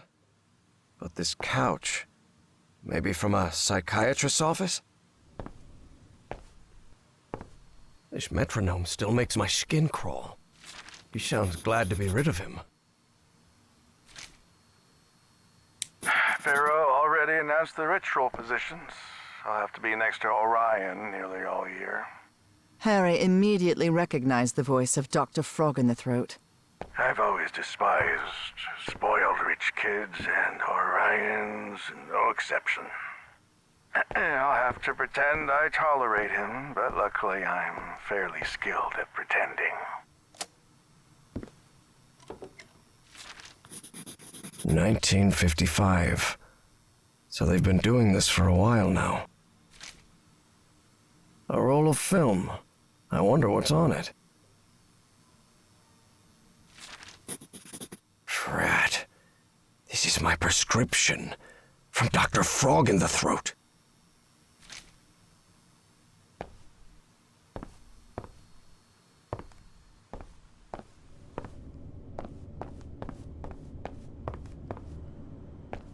This looks like a biologist's office.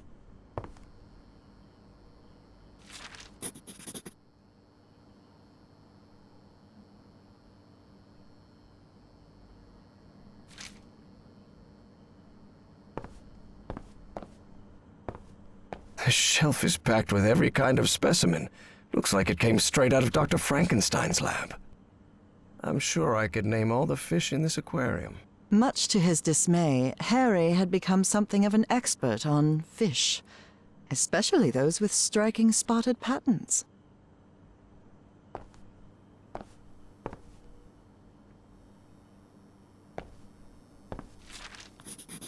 Looks like even kooky cultists have a love life. Who would have thought?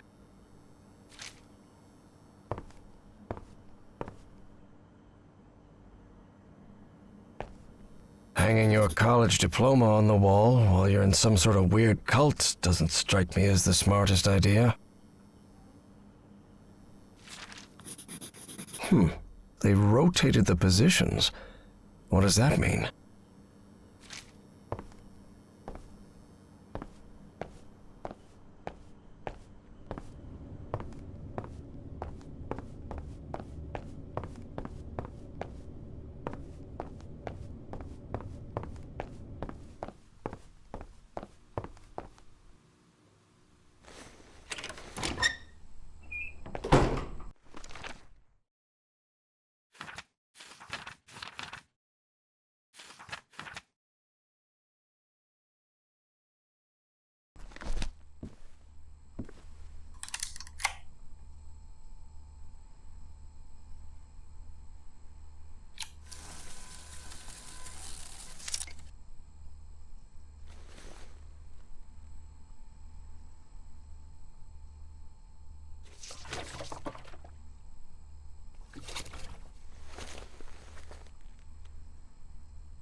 Good. I've developed the photo.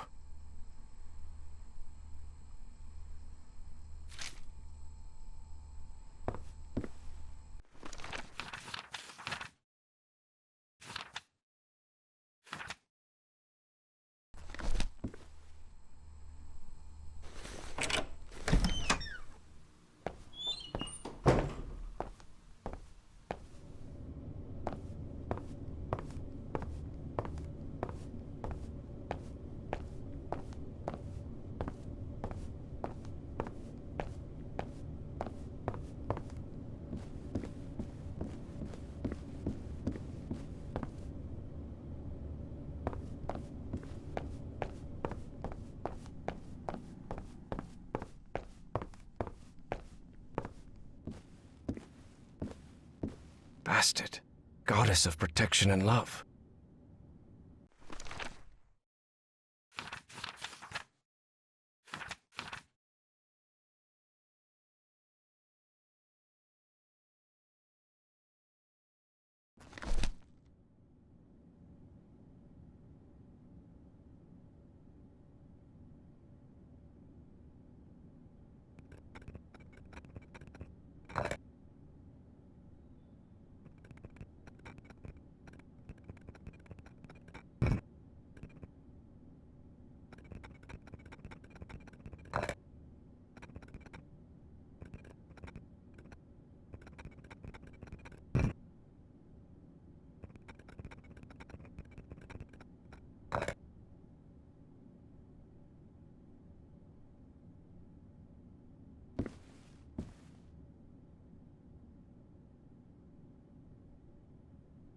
Anubis, Egyptian god of the underworld.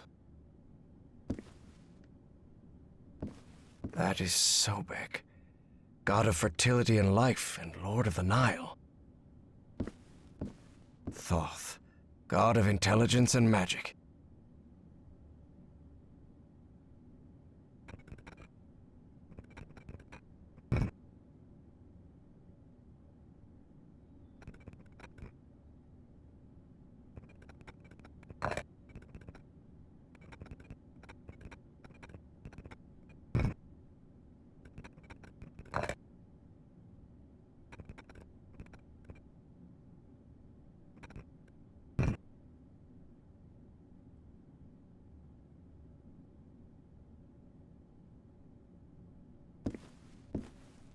A statue of Horus, Egyptian god of order and justice.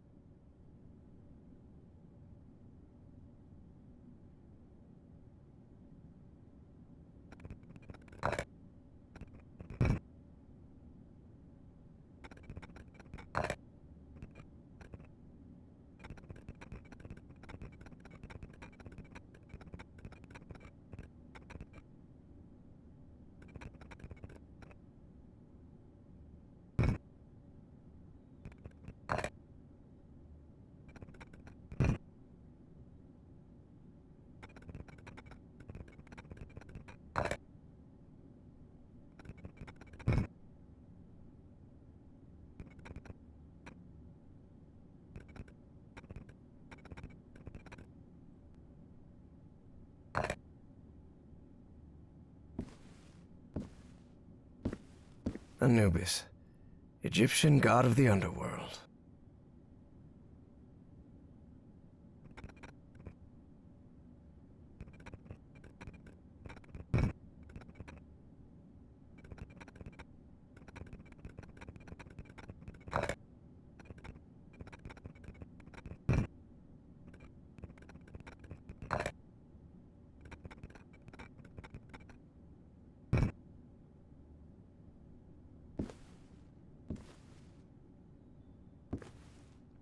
That is Sobek, god of fertility and life and lord of the Nile.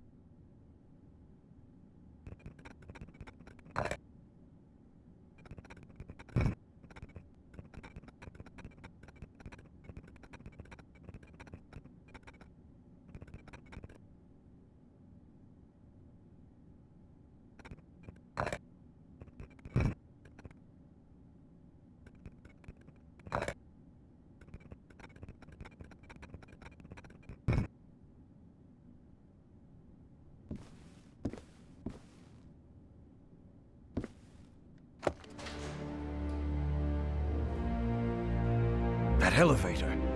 It must be the access to Bowen's office. Evangeline has to be there. I'm sure of it.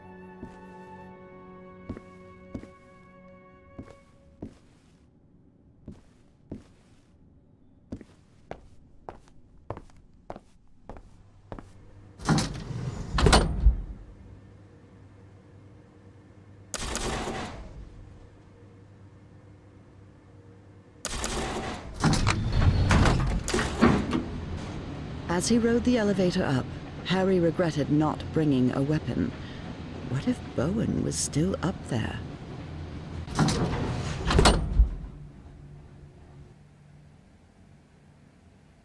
All right. Let's see what you're hiding here, you scoundrel.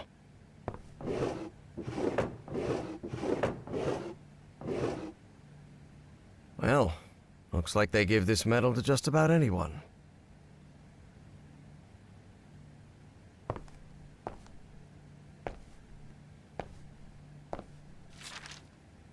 Consciousness exchange? Is he talking about mind swapping? Apparently that John Teague was Fornax, another cult member. So the cult was on the expedition along with Peasley. How long have they been behind all this?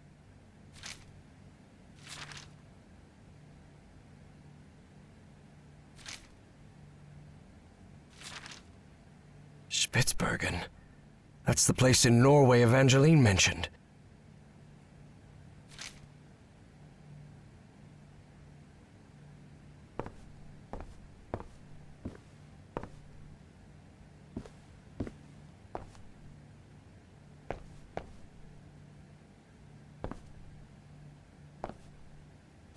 That doesn't sound good at all. And what's this Azathoth business?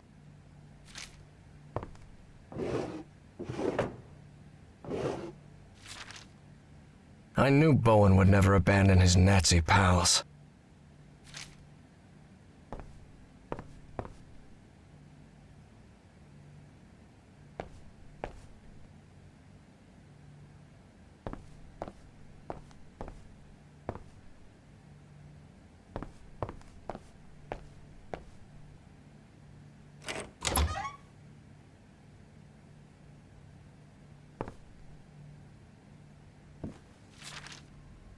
Dr. West?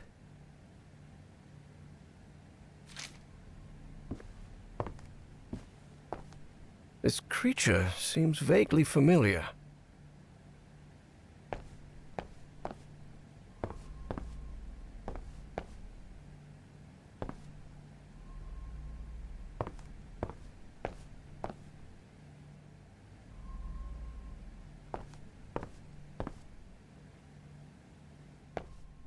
Evangeline had to be on the other side of that door, no doubt about it. But Harry stopped before entering. Was there anything left for him to find in Caleb Bowen's office? Please be all right, Evangeline. Let's go, Miss Drayton. We have to get out of here.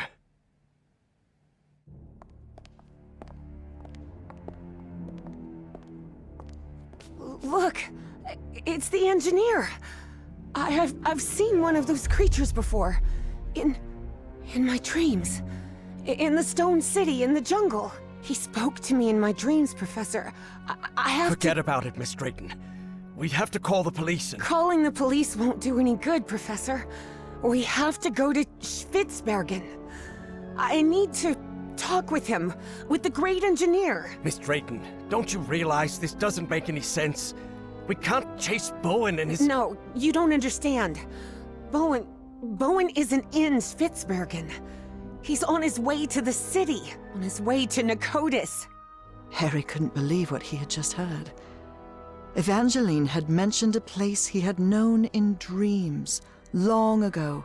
So long ago, he had nearly forgotten it. I had a strange dream today. I was inside a vast library and gazed at vistas of another world. All these questions came crashing down on Harry. And suddenly, he wasn't so convinced anymore. Before boarding the plane to Norway, Evie and Harry talked about the trip. About where they'd be stopping over. About what they'd do once they got to Spitzbergen. They talked about bringing plenty of warm clothing and gear and supplies to make it through.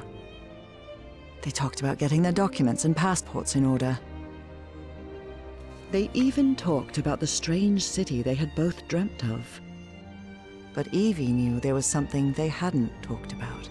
A question she didn't know how to ask the professor, because every time she'd tried, the right words never came out. But a long flight leaves plenty of time to think. Professor? Yes? When I was being held by that man, Bowen, he showed me a picture of you. A picture of you and my father in the Pacific. Did you know my father, Professor? And then, it was Harry who didn't know how to find the right words. Because even though he'd been waiting years for that question, he still didn't know how to answer it. Evie took Harry's silence as a yes.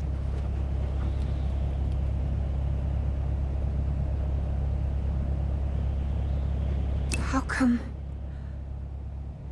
come you never told me you knew my father? You never asked. What do you mean, I never asked? What kind of an answer is that? Evie was furious. That petty, childish excuse didn't suit the professor at all. Look, I wanted to. You wanted what? Just talk, for God's sake. All right. I'll explain everything. Good. We've got plenty of time to spare before we land. My wife, Nora, was diagnosed with an incurable disease. The same hereditary illness of unknown origin that had struck her mother before her. The doctors had no answer. So I decided to find it myself. I never imagined the answer would take me so far away. To a remote island in the Pacific. Back then, I didn't have the financial independence I have now. So I had to raise money and put a team together. Do you remember the night before your father left for work in San Francisco? You were probably 5 or 6 years old? Oh, God. Yes, I remember. I remember a beautiful, dark-haired woman, a nervous, scrawny guy, and a man who seemed really happy about something. I'll never forget those words. You're a whiz, mister. Would you be interested, by any chance, in an exciting job opportunity in the Pacific? That's right. Frank agreed to come with us to the island. It pained him to leave you and your mother back in Mississippi, but he needed the money and I was paying very well. But that island wasn't what we expected. There was something there that Let's just say there are forces in this world that mankind ought not to meddle with, Miss Drayton. Things like the black ooze, and on that island, it was everywhere. I told you, it's the most dangerous substance I've ever come across. We found that out when one of the expedition members came into contact with it. It was him, driven mad, who attacked your father. Just a shallow cut with an ancient dagger, but enough to infect him with that black liquid. That is what took Frank's life. I did what I could to look after him, but that infection, it was beyond anything I could handle. His final words still haunt me. Harry, please look after my wife and my little girl. And that's what I've been trying to do all these years, though evidently not as well as I might have done. Evie was speechless. She could not believe it. Take care of me? What are you talking about? I just met you a week ago. I've never had anyone except my mother. The only help we ever got was from the insurance checks. What kind of help are you— There was no insurance, Evangeline. What? Harry decided that since he'd started telling the truth, he wouldn't stop halfway. I am the Hydrangea Foundation. Hydrangeas were just Nora's favorite flowers, that's all. And then Evie understood. She understood the strange and painful sacrifice that man had made. I wasn't the one who drove that dagger into your father, but I dragged him to that island and didn't listen when he told me we had to leave. Harry had spent a long time avoiding the truth of what had happened nearly 30 years before, on that island in the Pacific. But for the first time in ages, he was forced to face it. So yes, your father died because of me. I can't tell you how sorry I am. I won't be so foolish as to ask for your forgiveness. I know I have no right to it. I understand how you must feel now. I understand that you hate me.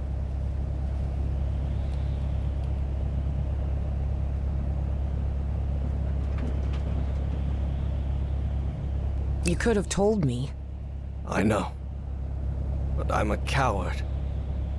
All I've ever done is avoid responsibility. Could be.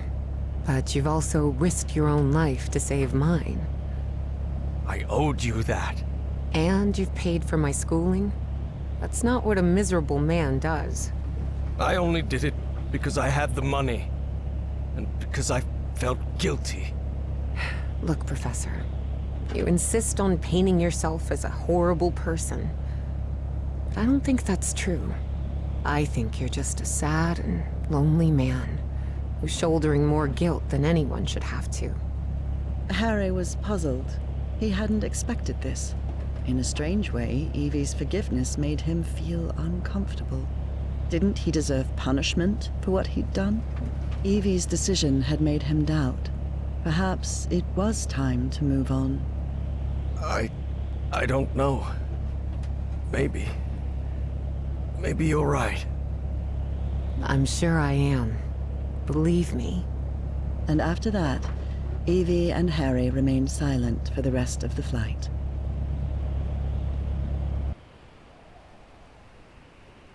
Despite having talked about it, Evangeline and Harry were not prepared for the freezing cold they would face on that remote Norwegian island.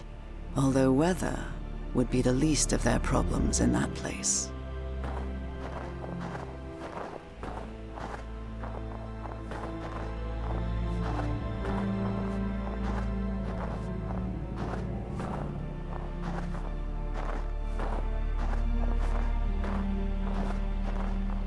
God, this is unbearable. Professor, are you sure you're all right? You should have brought a couple more layers. Don't worry, Miss Drayton. I'll be fine. Harry hadn't always been like that. He used to like heat. But 3 months stranded on a Pacific island had changed his preferences.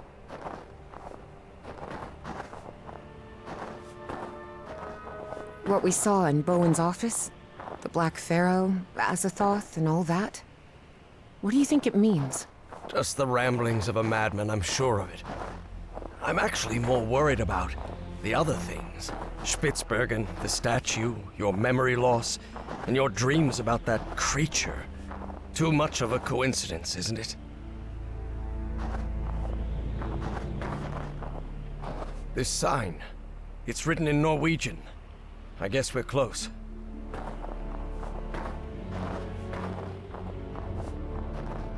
Do you really believe it's possible to switch minds? Honestly, Miss Drayton, I have no clue what we're dealing with. But whatever it is, we'd better stop Bowen as soon as possible.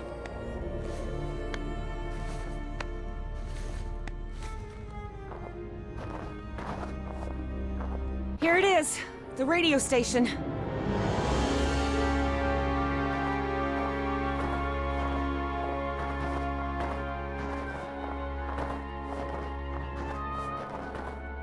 The storm is getting stronger. We'd better stay close to each other, Professor.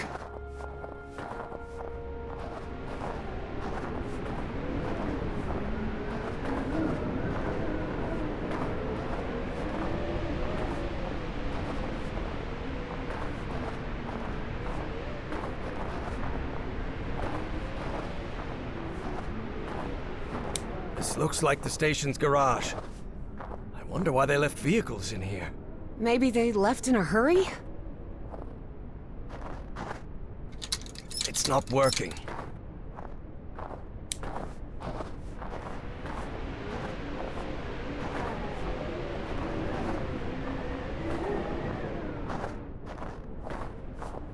The entry post is completely wrecked. What happened here?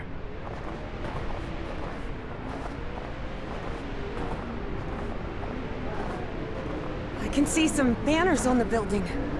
They look like... oh. Nazis.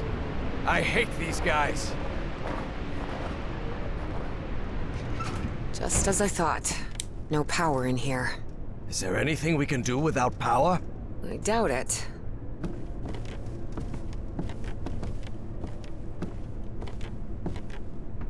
If there's a key, there must be a generator here somewhere. Not yet. I've got to get the generator running before I can get any work done. This might come in handy, but not right now. I need to get the power on in here first.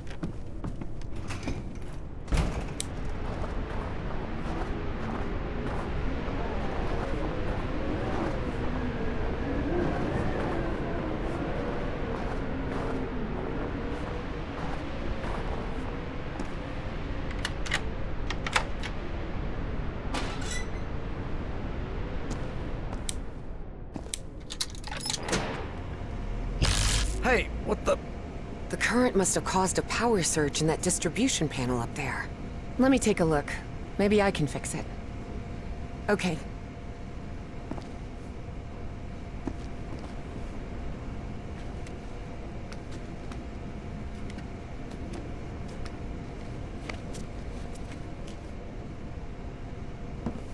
Darn it. This fuse box is sealed. You don't happen to have a screwdriver on you, do you? No, Perfect. This'll do.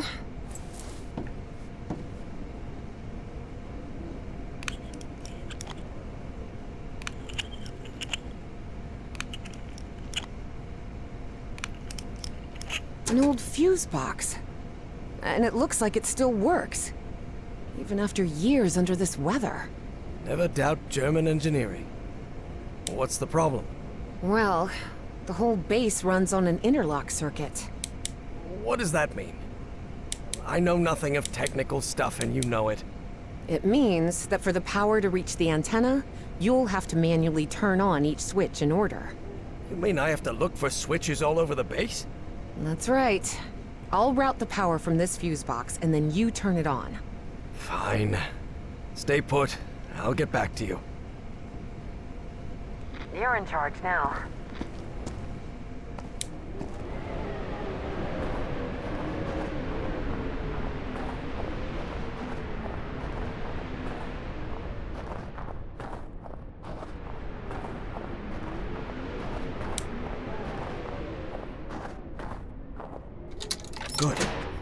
managed to turn this thing on.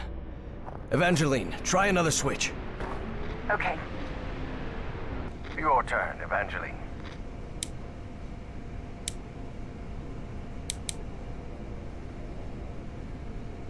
Your turn, Professor.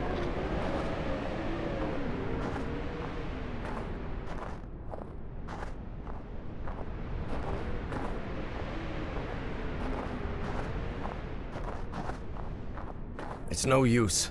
This switch is completely wrecked. There are way too many beds for a simple radio station. That would back up what Bowen said. That this place was just a cover-up.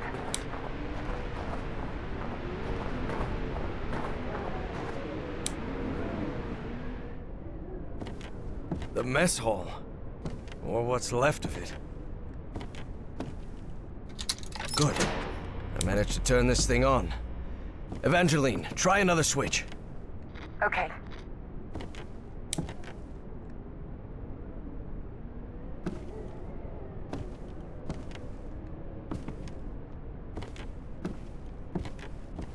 Nazi propaganda. Ugh.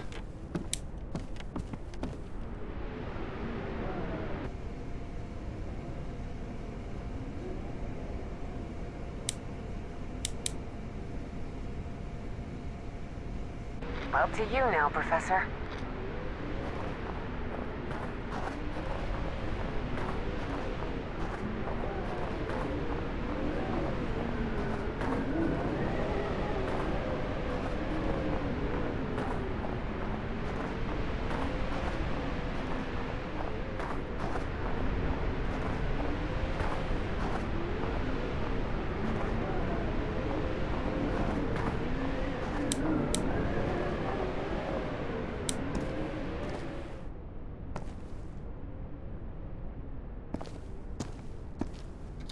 Good. I managed to turn this thing on. Evangeline, try another switch. Okay. This storage room's a complete mess. Like everything else in the station, it seems.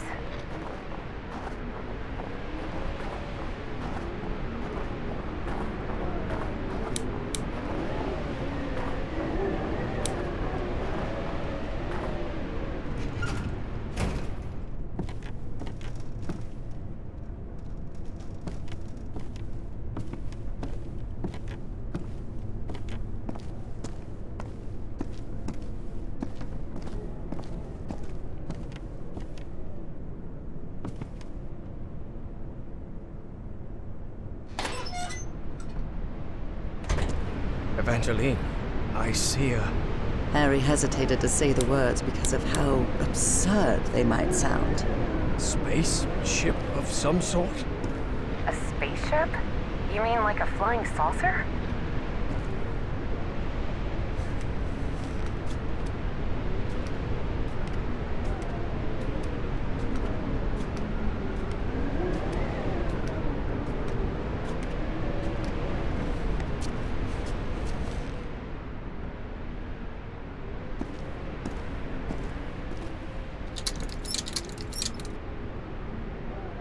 It's up to you now, Evangeline.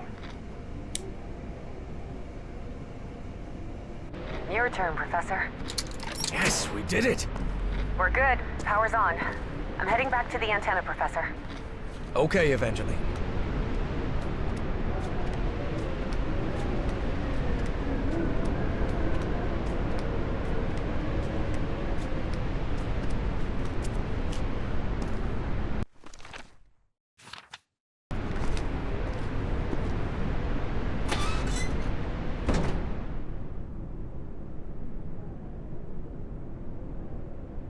Huh. Wasn't expecting to see one of these here. What are you talking about? It's an Enigma machine. A message encryption device the Nazis used to encode top-secret messages. But how could you possibly know that? I worked in intelligence during World War II. Obviously, I was too old to be sent to the front lines. And I can't see a thing without my glasses. But the OSS thought someone like me could be useful cracking codes.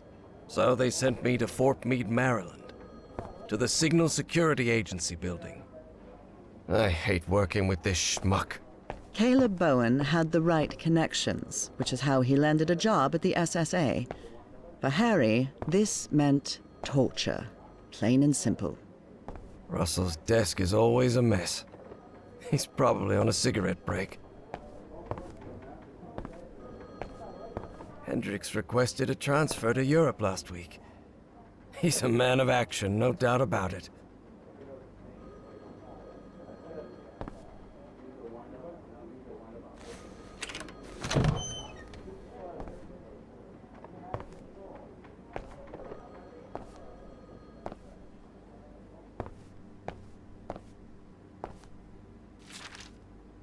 I really doubt this is how Nora pictures my work here at Fort Meade, but she does love to tease me. I don't rightly know what we'd have done without Turing and his people over at Bletchley Park.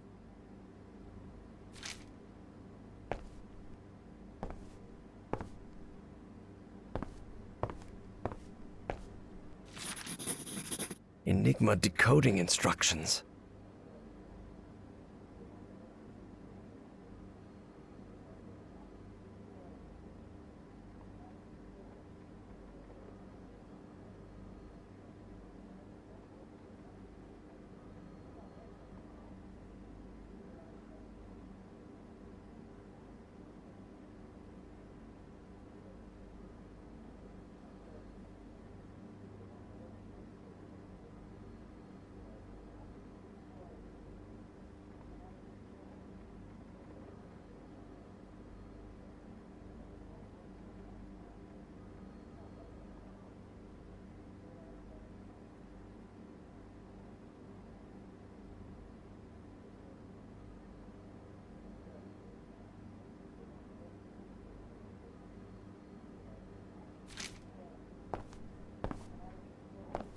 This is the message that needs to be deciphered.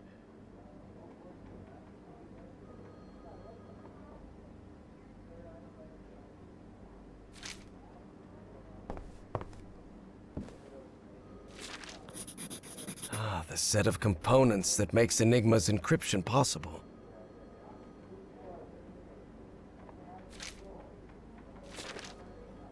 Ah, I always keep this photograph close.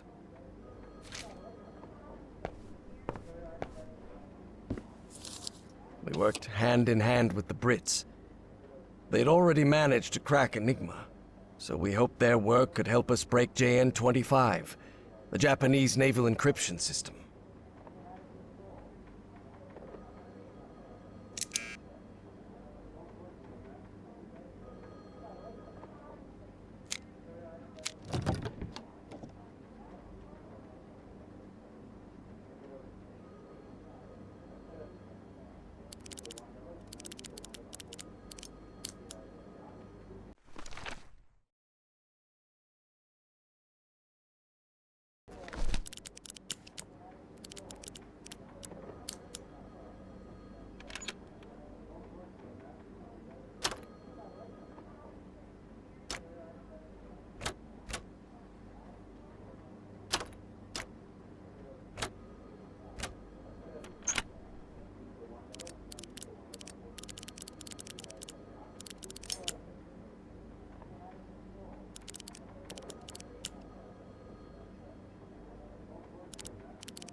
Excellent.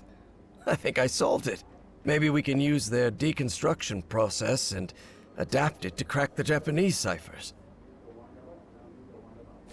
Unfortunately, working for the government also means working for the occasional undesirable individual.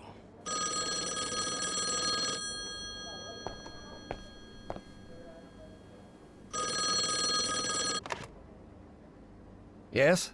Professor, this is Caleb Bowen speaking. Bowen? It's been weeks since the British handed over everything they had on Enigma. Do you know yet if that encryption model will help us decode JN-25? You have to understand, Professor. Washington is starting to get uneasy. I'll try to buy you some time, but I can't assure you anything.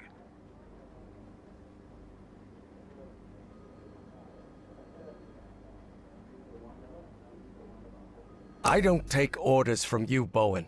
Is that clear? Don't take it out on me, Professor. I'm only the middleman. I'm just telling What's you coming what- from Washington? Yes, I heard you.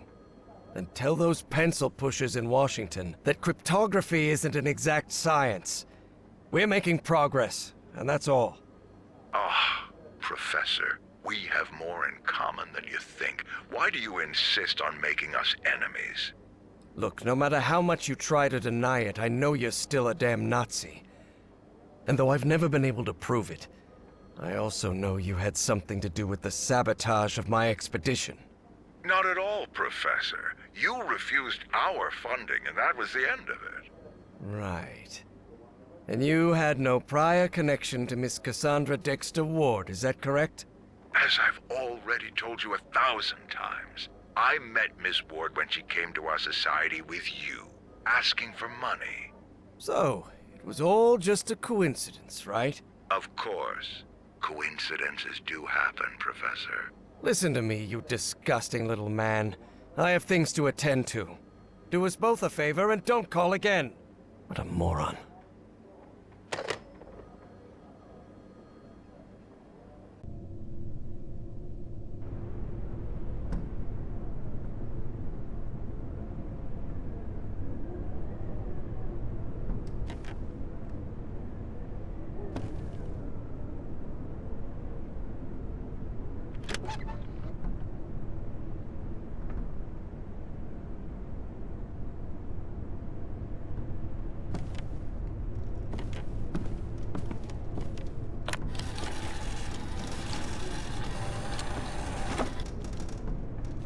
This encrypted message is rather short. I wonder what it contains.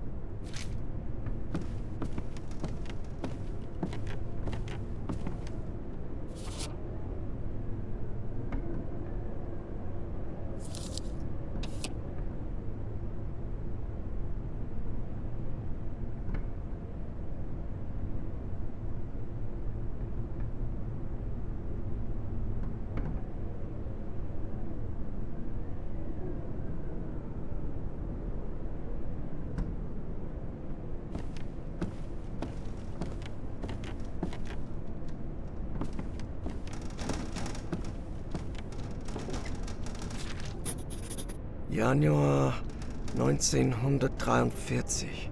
That means January 1943. Well, yeah. That one's not too hard to guess.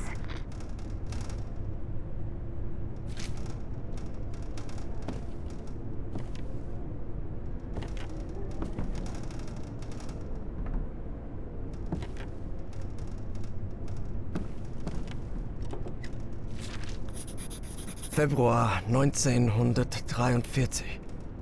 That's February 43, right?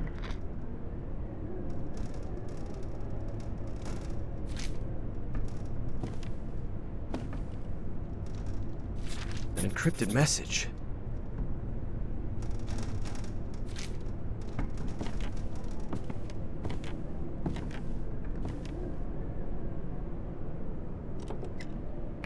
There's some sort of cable here.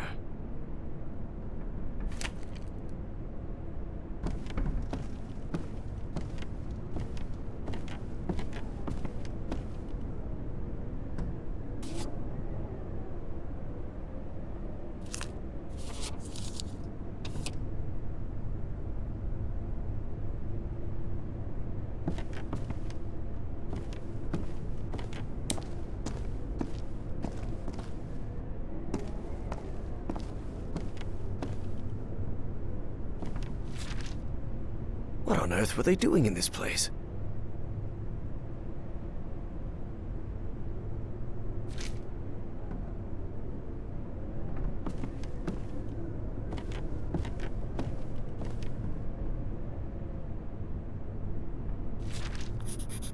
It's the Dienstausweis of an SS Oberstgruppenführer. Some Otto Adler.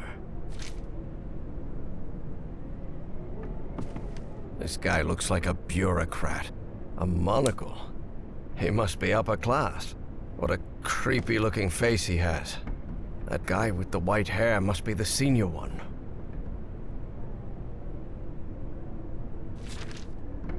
This Voight fella doesn't sound too happy. Someone must have gotten some dates wrong.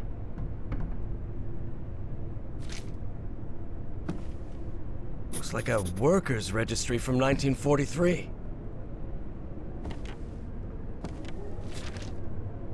Operation Weserübung.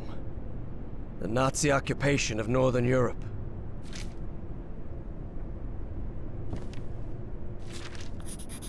Boy, this radio station gets creepier every minute. Yes, I can feel a shiver down my spine, and it's not the cold.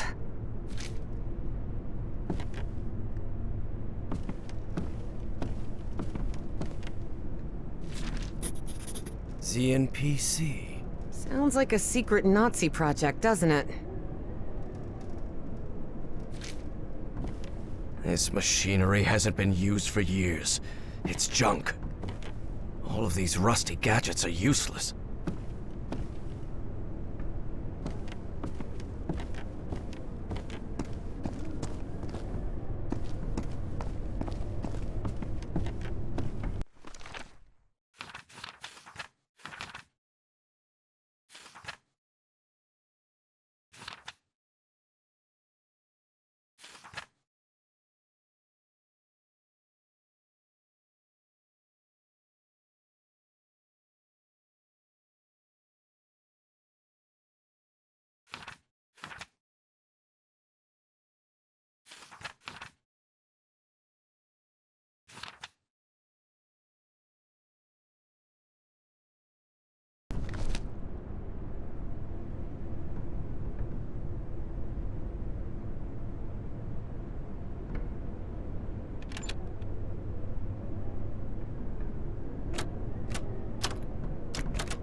Code. I wonder. Could that be the code to access the reinforced door, Professor?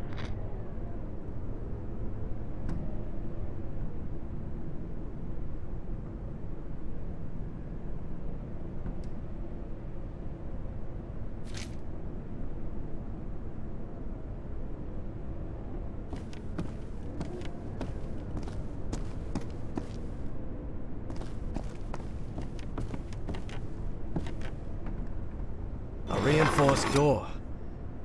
You still think this is just a radio station? All right, I've got to admit, this is weird as hell.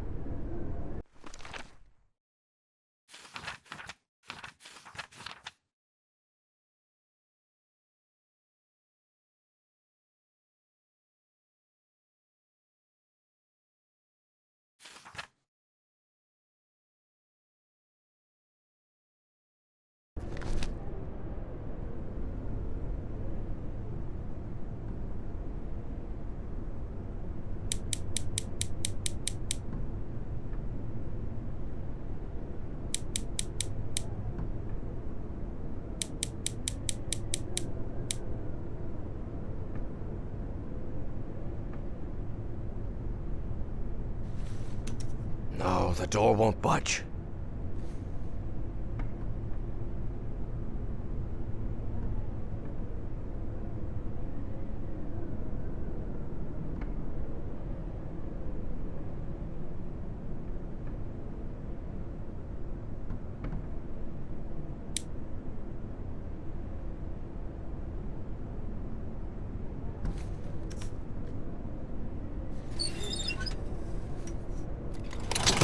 At last, we did it, Evangeline.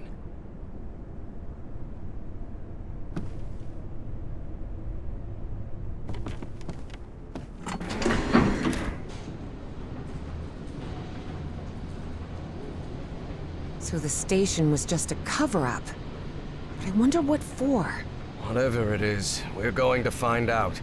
And soon.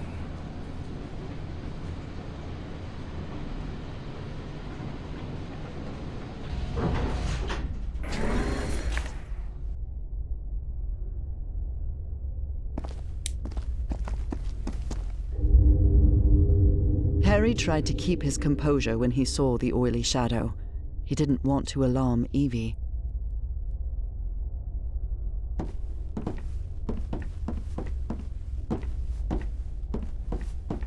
Let us out.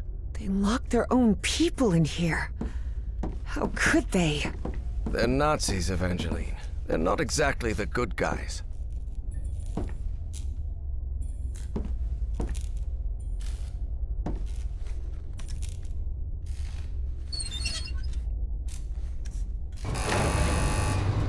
Do you think we'll find that great engineer of yours down here?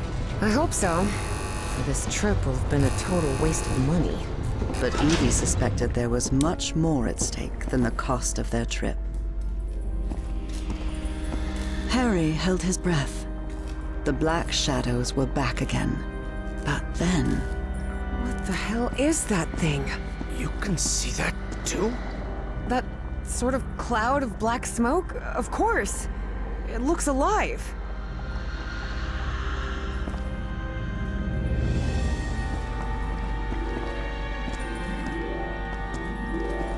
The symbol of the unearth. What's that? It was the SS division that studied paranormal phenomena. Nazi occultists.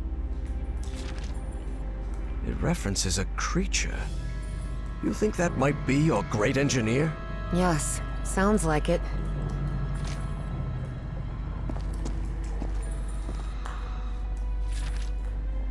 A liquid that reacts to sound, like in the Rappahannock River caves.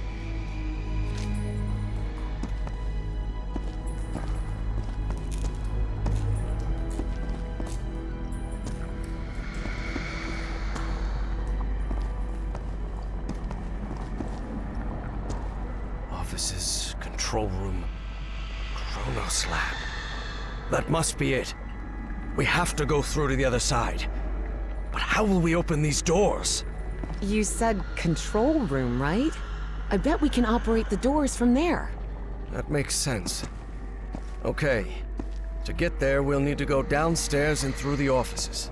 But Professor, the way downstairs is flooded. Well, it seems there's no other choice. Which of us... I'll go this time, and I'm not going to allow any argument about it. Because despite how I look, I'm not 80 yet, Harry thought to himself. Do you want to go down then? Go ahead. Lower me down. All right. Be very careful down there, Professor.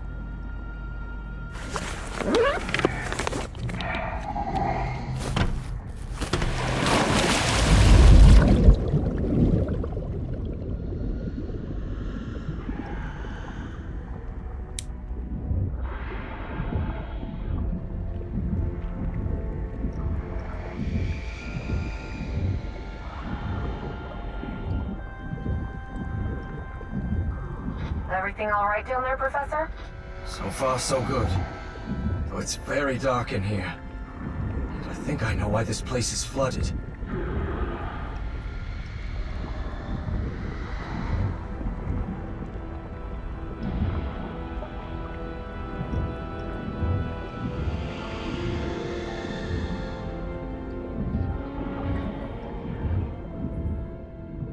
must have tried to break into that flying saucer and then release the black ooze. Do you see any black ooze around? All around, yes. I'm pretty sure it was the ship's fuel.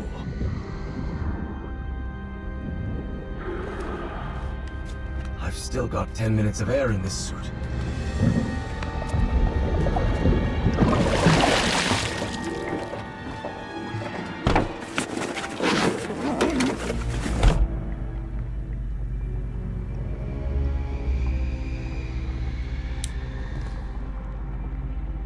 Evangeline, do you hear me? Yes, Professor. I've reached the control room. This is where they monitored that black smoke thing and ran experiments on it.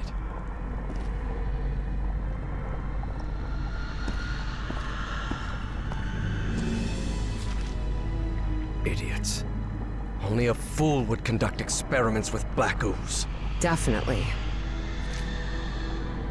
Looks like the organizational chart for Project Kronos. And that's Felix Stahl. That guy's a member of the Starry Wisdom Society. So that was the reason Bowen had... He must be talking about that flying saucer we saw out there.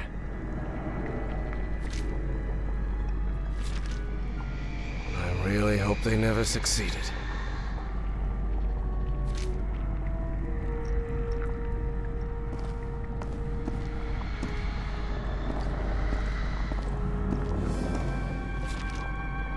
So that thing is not only alive, but it's also aggressive.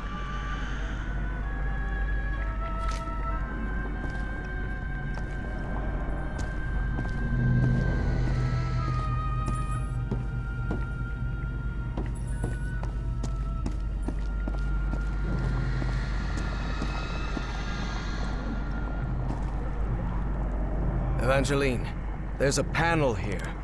Maybe it'll open those doors.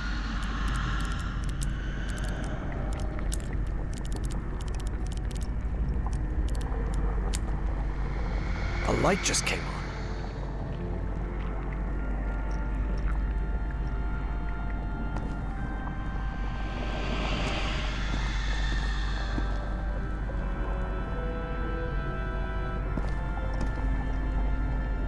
It's up to you now, Evangeline.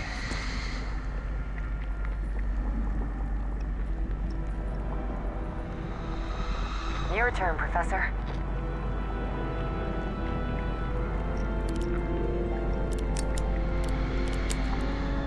All right, that's on. Professor, look. That thing. It's moving into the next chamber. It seems to move like a trapped insect.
Up to you now, Professor.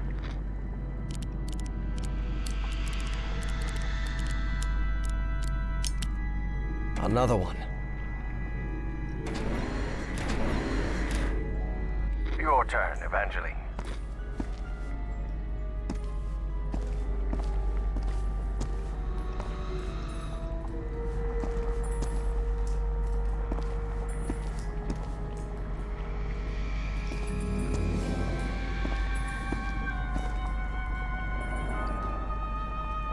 You're in charge now.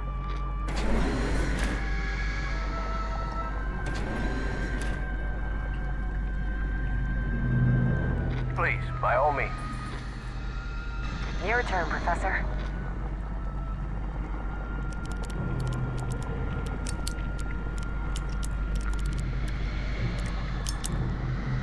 Good, good. It's up to you now, Evangeline.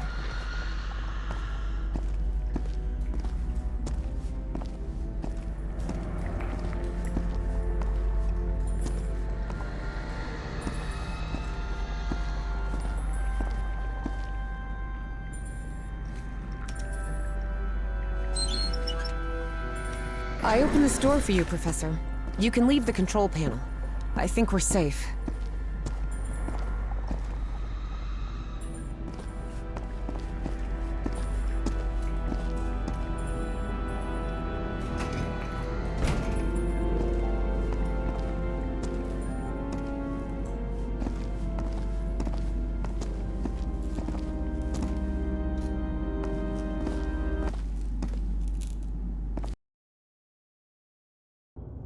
What is this place?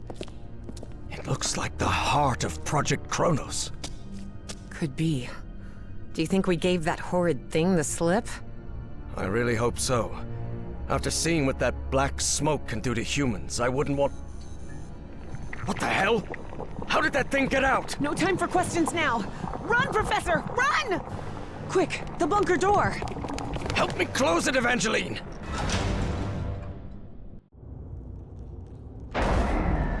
Damn it! That was close. Guys, I hope this chamber is shut tight. If not, we better find another exit. Otherwise, we're trapped in here.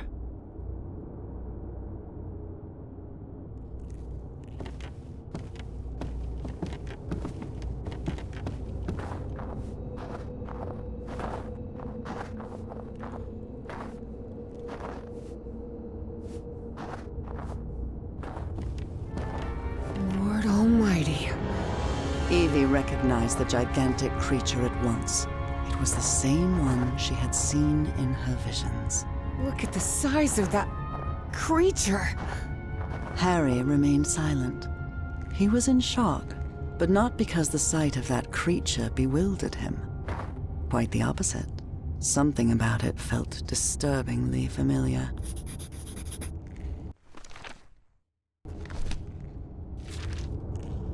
Looks like this message never got sent.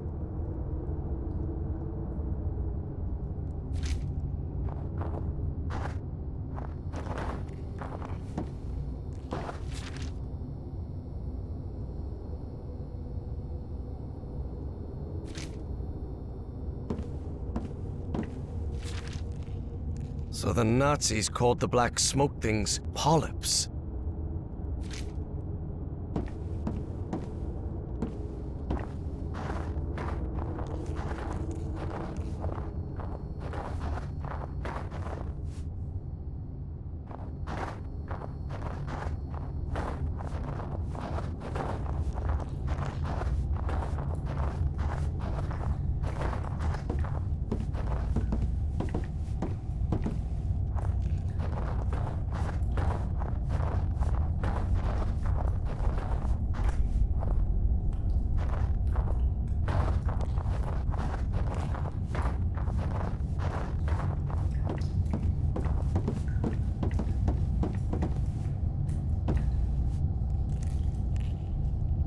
This seat is what the Nazis used to try to communicate with the creature. All right, there's no time to waste.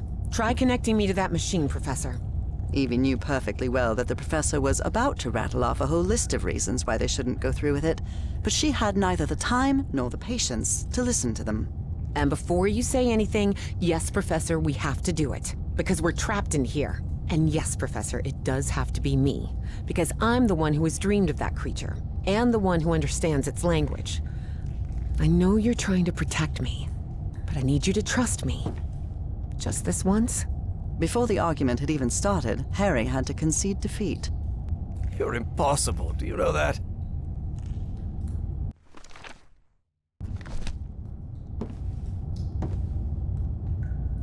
That seems to power the machine connected to the chair. You can sit down, Evangeline.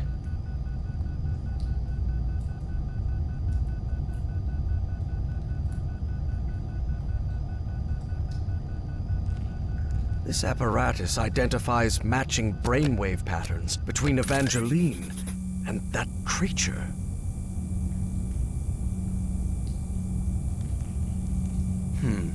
Geeignet means suitable, and untauglich means unsuitable. It must refer to the brainwaves.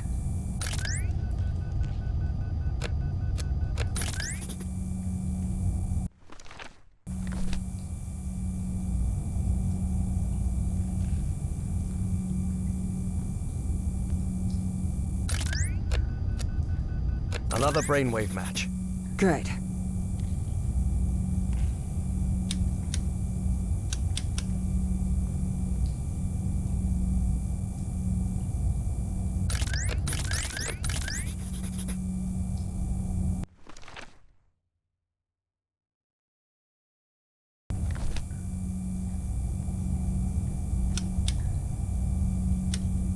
Looks like everything is set.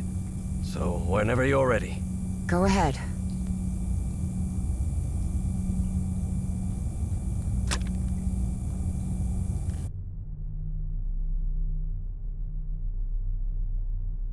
Evie found herself, in the literal blink of an eye, in a completely different place. And it would happen to her more than once that day. As she tried to figure out what was happening, a strange but familiar voice startled her. Evie. Velkornul. Na cartoon. Vekra. I have been waiting for you for millions of years, it said. Are you? I am the great engineer of Pnakotus. After so much trouble, Evie was finally before the great engineer. It was her one chance to ask everything she needed to know.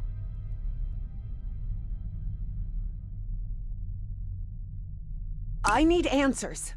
What do you want from me? What do you want me to do? Everything is set. You must close the loop. Close the loop? What are you talking about? Take my ship. Travel to Pnakotus, the Pnakotus of your time. Stop, Bowen. My race will be saved. Why me? Why did you choose me? It wasn't me. It was Dr. West who chose you. What? But what am I supposed to do? I'm just... You can close the loop. You must close the loop. I can understand your language. How is that possible? Your mind in my body. My mind in your body. How is... When did that happen? When you were in Pnakotus. The Pnakotus of my time. Do you want me to... Is there any way I can set you free? You will do it when you close the loop. Or maybe you did it when you closed the loop. The complex Yithian language made no distinction between verb tenses. Therefore, that sentence could be understood as an instruction given in the past, present, and future alike. But how am I going to do that? Where is the Pnakotus of my time? You need to remember its location. Remember. Remember it? How? Vekra Everhart Korveltur. Hearing that, Evie was left speechless. Follow Everhart's instructions.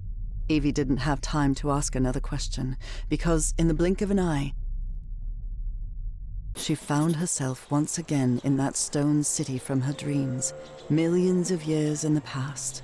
Except now she knew it wasn't a dream. It was a memory. My hands. Heavens. Look at my hands. Those Yithian appendages could hardly be called hands, but that was how Evie perceived them.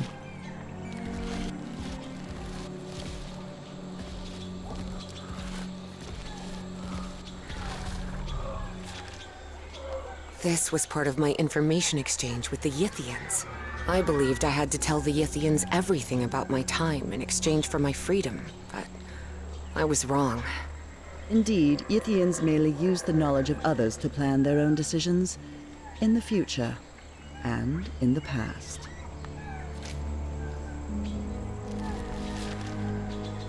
Looks like I also took notes of what happened here in Pnakotus.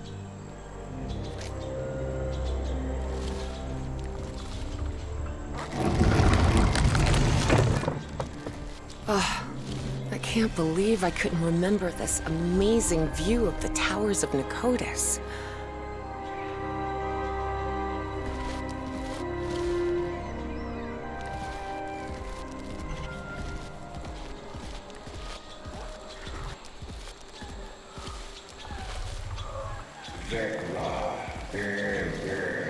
Find Everhart's notes and follow them. But where are Everhart's notes? Where can I find them?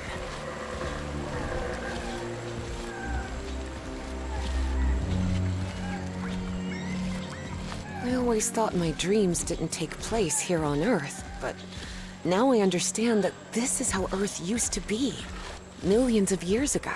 Specifically, when the Earth's landmass was fused into one continent, Pangaea.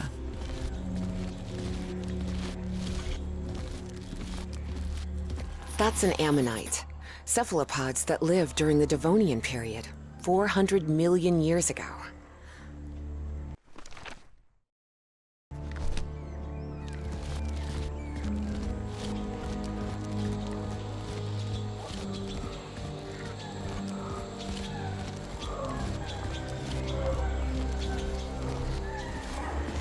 Look at how tiny that Dimetrodon looks now.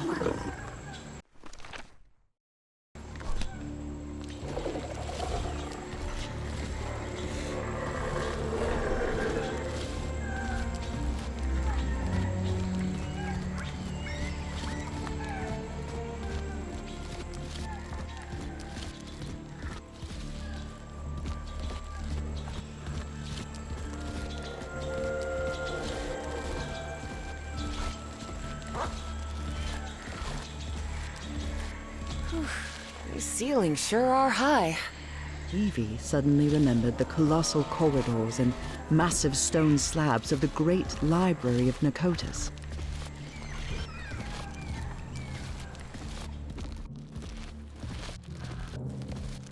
I remember this. I went to the Great Library every day.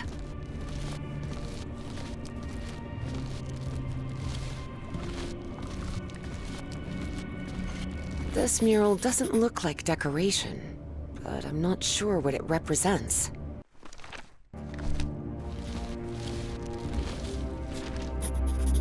Wow. Is this some kind of time location finder? Unbelievable!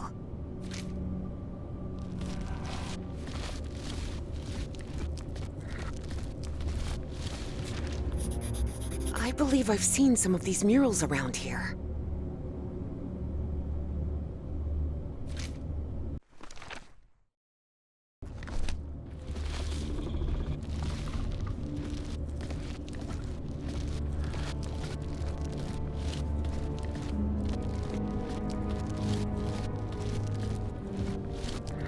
This is the professor's handwriting. He really was in Pnakotus.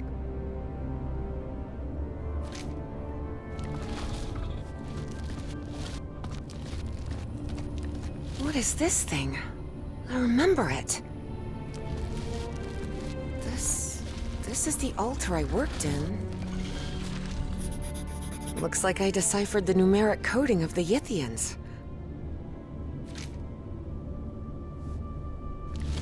This is the ink I used to write with.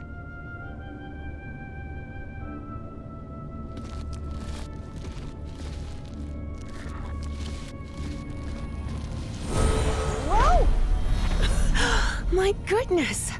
I'd forgotten about these light conveyor belts. Tyrannosaurus rex, a dinosaur from the late Cretaceous period, 68 million years ago. A Dimetrodon from the early Permian, 270 million years ago.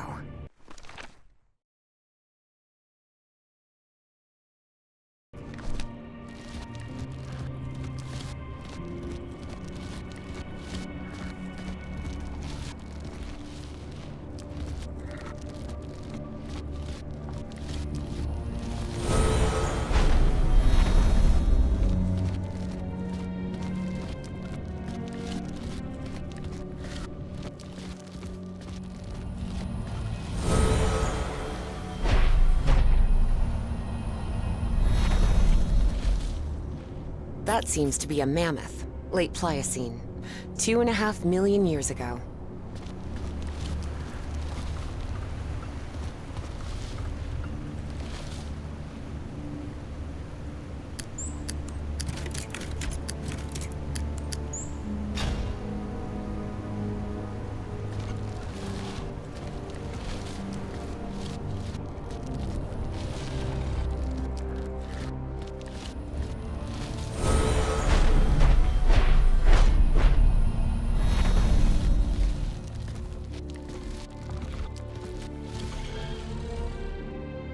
Same constellation I saw in my dreams. It must be important if they built this lookout for it.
Everything is so beautiful here. I suppose this mural refers to us, Homo sapiens. We appeared roughly 300,000 years ago, in the Middle Pleistocene.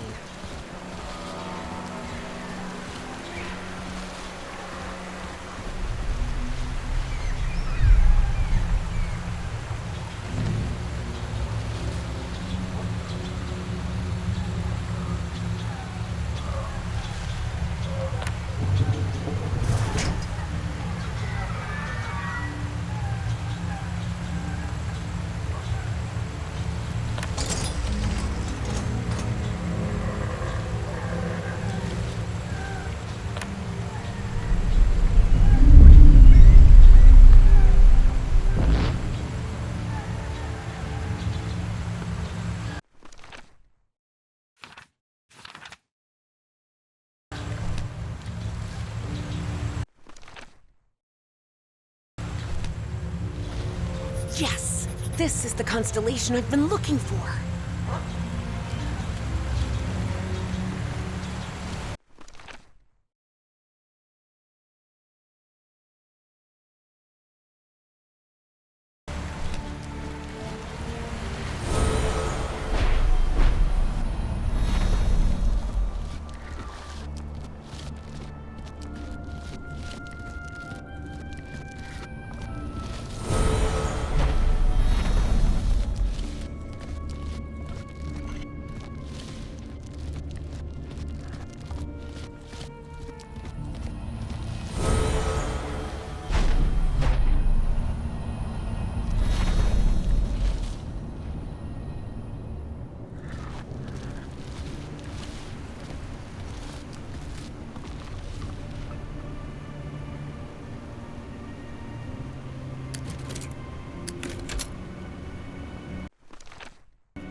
89345. Yes, I remember now. Those were the coordinates.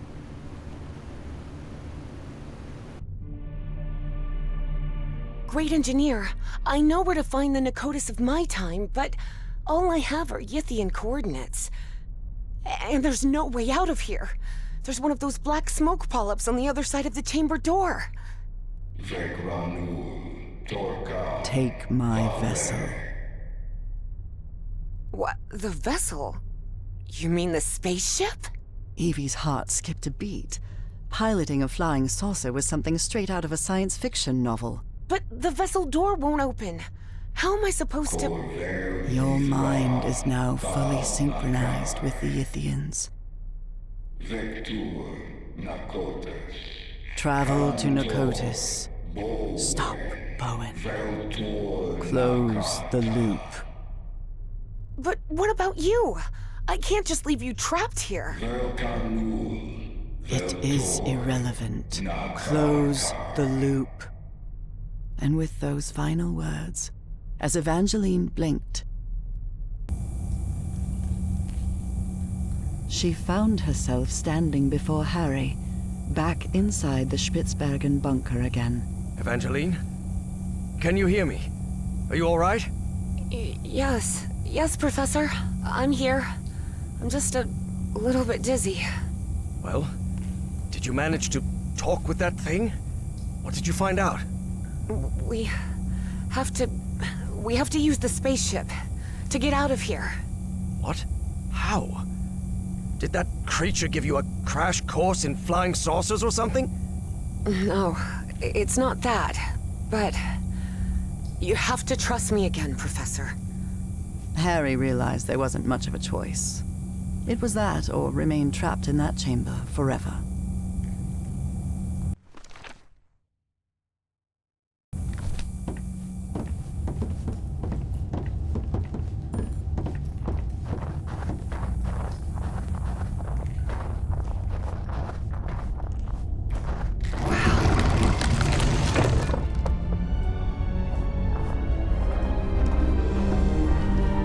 Professor, isn't this fascinating? There doesn't seem to be any power. You sure you can pilot this spaceship? I'm not sure pilot is the right word, Professor. I'm not even sure ship is the right word. This looks more like a building than a vehicle.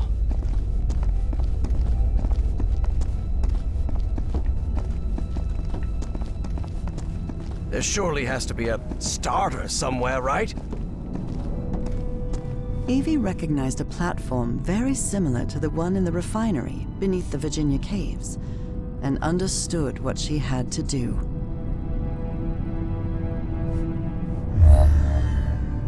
Look, Professor, it's working. The spaceship is powered up now. Damn it, where's the steering wheel? It probably doesn't need one.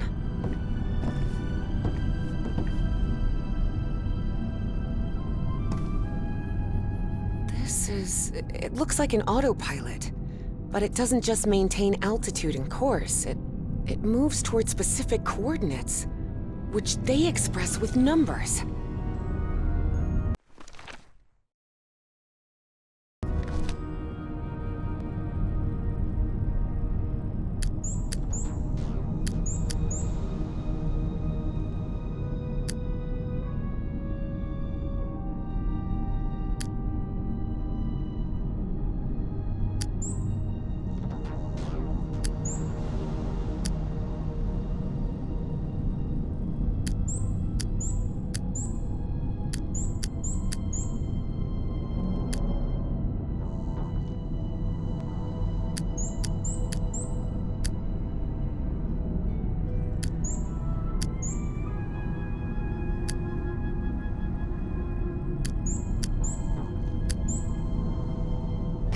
I've got it. I've set the navigation system to the coordinates of Pnakotus. There you are, Professor. The steering wheel. Looks like one. Sort of. Can you help me with this, please?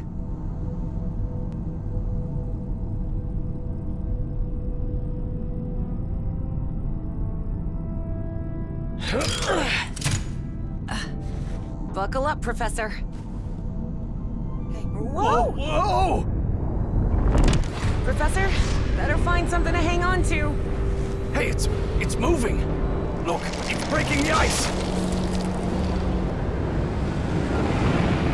So where are we headed? To Pnakotus, or what's left of it. Those dreams you had about that place? They weren't dreams. You were there, millions of years ago. Millions of years ago? What are you talking about? The great race of Yith can transfer its mind to the past, present, or future. At some point, they exchanged minds with you. Good heavens. Can you imagine what that must be like? To move freely I through... can imagine what the Nazis would have done if they'd gained that power. And don't forget, that Stahl fella still is among Bowen's gang of kooks. I'm not sure which I hate more, kooks or Nazis. In any case, I don't think anyone should meddle with that knowledge. As I've told you before, there are things we shouldn't... Evangeline, can you hear me? Evangeline? Oh, for heaven's sake, what's happening to you now? Time and space? Evangeline found herself in an unfamiliar place in an instant. For the fourth time in just a few hours. Oh, come on. Now what? What's going on? The difference was that this place didn't look like a Pnakotic construction at all. Nor was she inside the body of an alien creature. It just looked like the future. Why am I connected to this machine? And is this... This isn't my body. Where am I? Evie jolted in shock. If she was in this body, then who was with Harry on the spaceship to Pnakotus?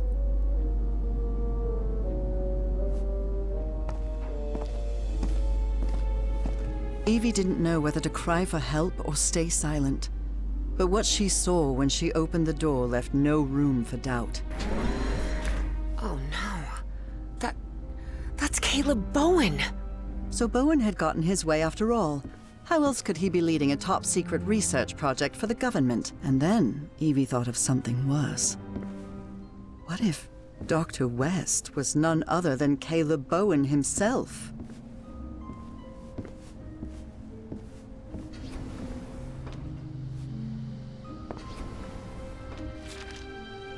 So I was right. This machine is a kind of mind swapper.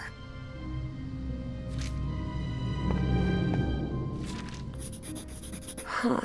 This device appears to interface directly with the brain. Boy, this is getting complicated.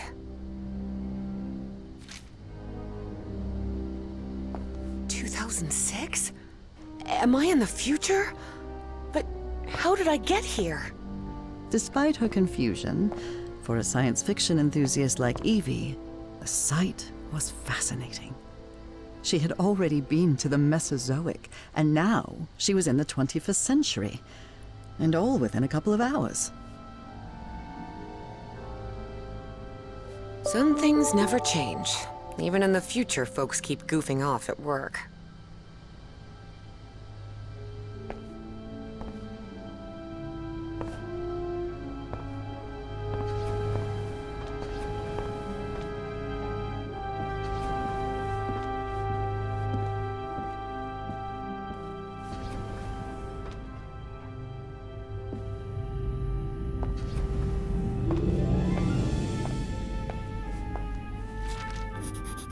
Good.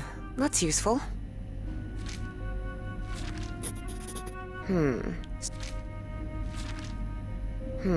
So this rule overrides another one. Interesting. Seems like instructions for that brain device.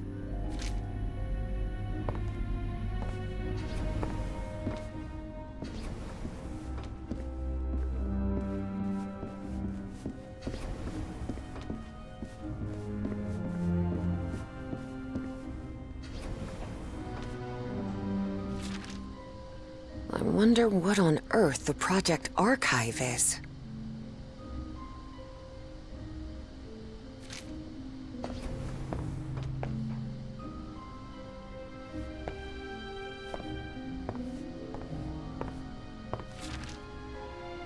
computer that connects to other computers. They must have used really advanced Yithian technology to create this. Is this a computer? That's small? But the ENIAC model at Miskatonic takes up an entire room.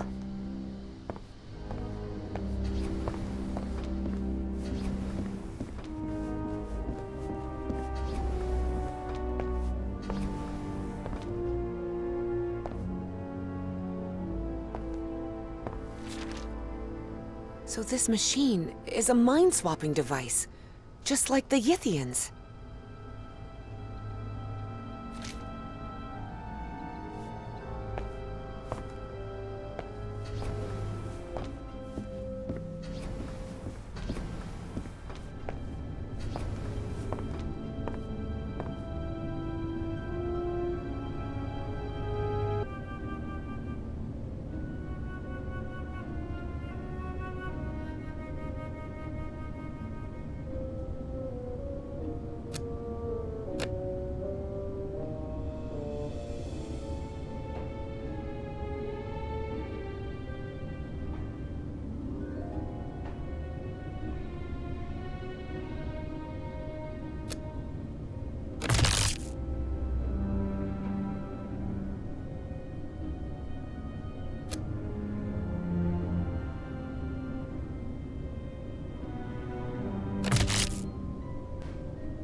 Yes, I did it! That mind-swapping device seems to be powered on again. I hope this works.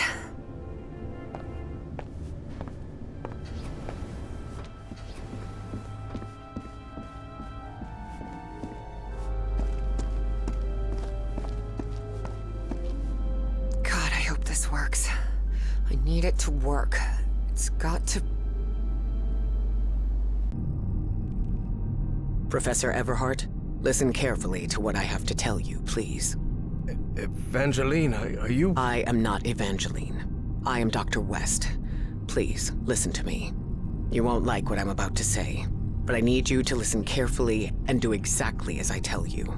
A greater plan is unfolding, and you must fulfill it to guarantee the survival of not only the human race, but of the space-time continuum itself. What do you want from me? I told you, I am Dr. West, and I'm here to tell you what will happen from now on. You will reach the ruins of Pnakotus, and you will find Caleb Bowen. Don't worry, you will stop him. That is certainly a relief. I wouldn't want to live in a world where Bowen... I'm not finished. There is a price to pay for Bowen's defeat, and that is Evangeline's life. What? You can't be serious. I am. Evangeline has to sacrifice herself, Professor. It's the only way to stop Bowen and preserve the space-time continuum. No chance, Harry thought. But he couldn't help wondering, if Dr. West really did know the future, could he actually be telling the truth? Forget it. I won't let that girl die. Then you'll be condemning us all to oblivion, causing Bowen's triumph and the collapse of the space-time continuum. There's no more time. But remember what I said. Evangeline must sacrifice herself. Harry considered answering, but found nothing to say.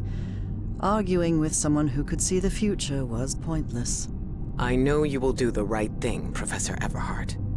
After all, we've been through this before. Work, damn it! I made it! I'm back! Professor, what happened? Evangeline? Are you here with me? Yes, it's me. I'm back. What happened to you? Where did you... I was in the future, I believe. But what happened here? Someone pushed me out of my own body, Professor. Who was it? Harry hesitated before answering. He knew his words might change what was about to happen. No one. You just blacked out for a moment, and that's all. Harry had lied to Evie, again. He thought it best not to tell her about Dr. West, and he certainly didn't want to mention the sacrifice either. That would only trouble Evie. And, after all, Harry had already made up his mind. Or had he? Listen, Professor. There's something I need to tell you. I don't know if this Dr. West can be trusted. I'm not sure, but I think he works, or worked, with Bowen. Was that true? If it was, that changed everything. Harry had to tell Evie the truth, right now. Evangeline, listen. Professor, look! The ship's slowing down! We're descending! This looks like... The Pacific Ocean. Pnakotus is somewhere in the Pacific? Looks like it. Hold on, Professor. I think we're about to land.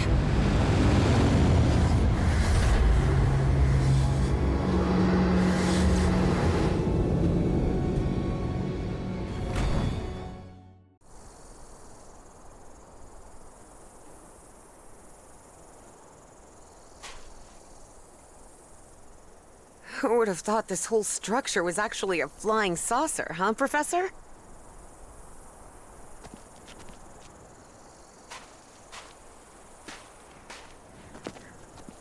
Red sand. This must be the Great Sandy Desert. So we're in Australia. We crossed half the world in, what, half an hour at most?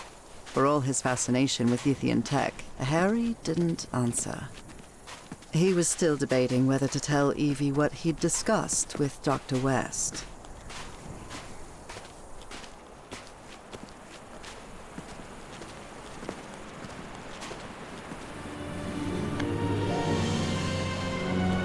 Here we are.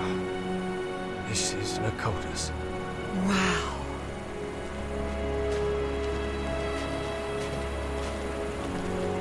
Look, Professor. A camp. Looks abandoned.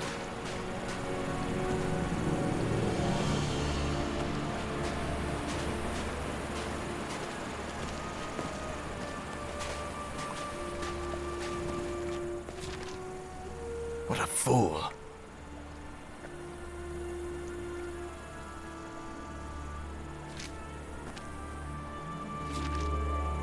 Somehow the Yithians were able to store light and channel it through those lenses. Apparently, Bowen's goons spent a good long while trying to force this massive stone door open. Well, thank you, Sherlock.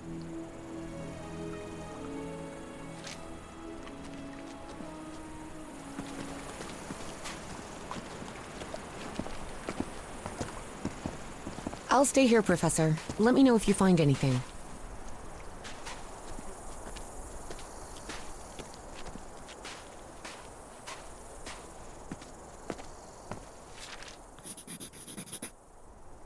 Does this manipulate the shapes?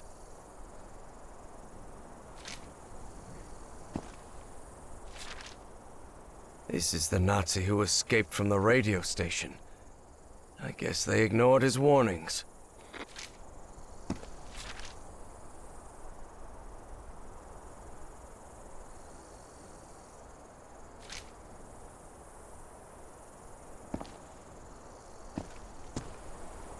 Well, look at that.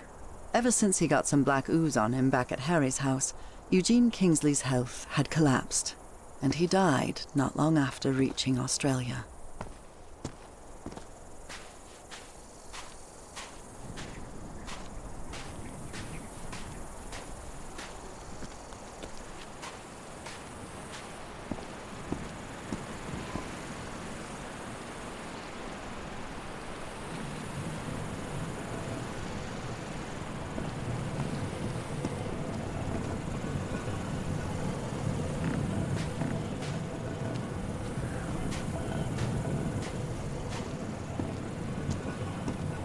colossal door seems to be the entrance to one of those ancient structures. Symbols. Interesting.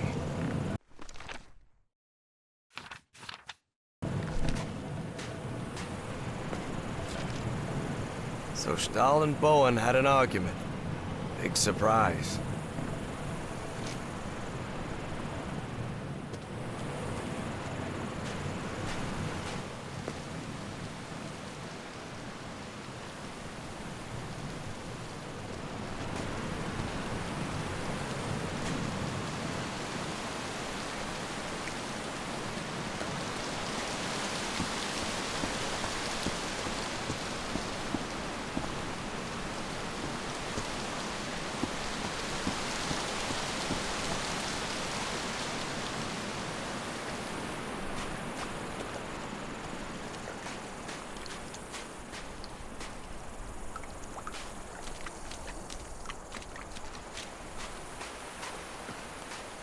There are some carved symbols.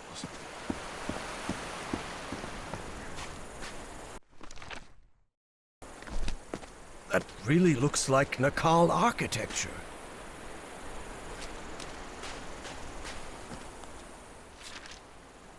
This looks similar to the platform I used back on the island.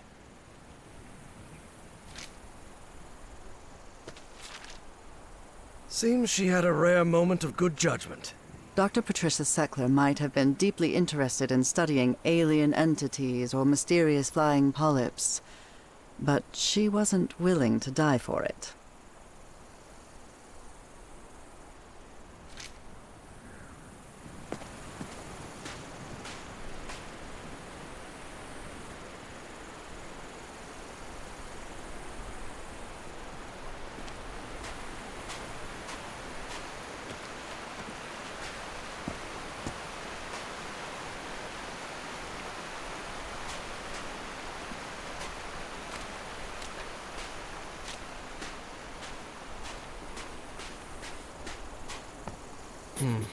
These symbols must mean something.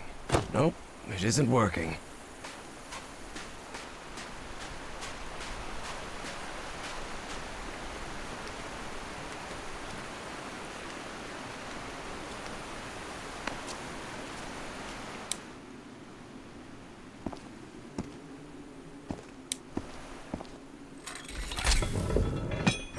Well, looks like that did something. How can these lenses still be so perfectly polished after millions of years down here? Yithian technology never ceased to fascinate Harry.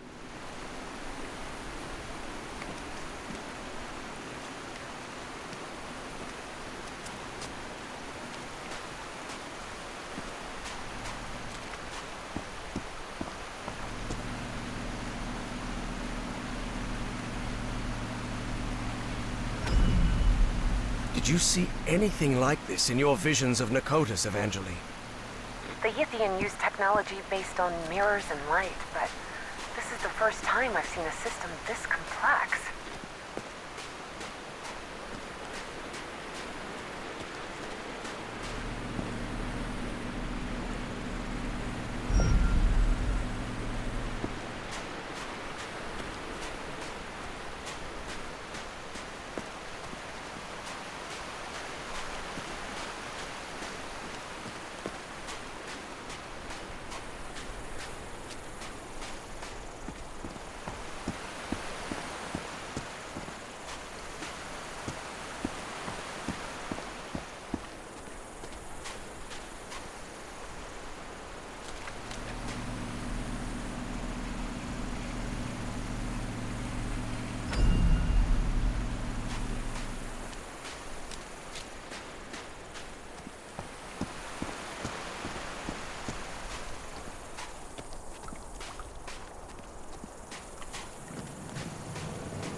Please look, Evangeline.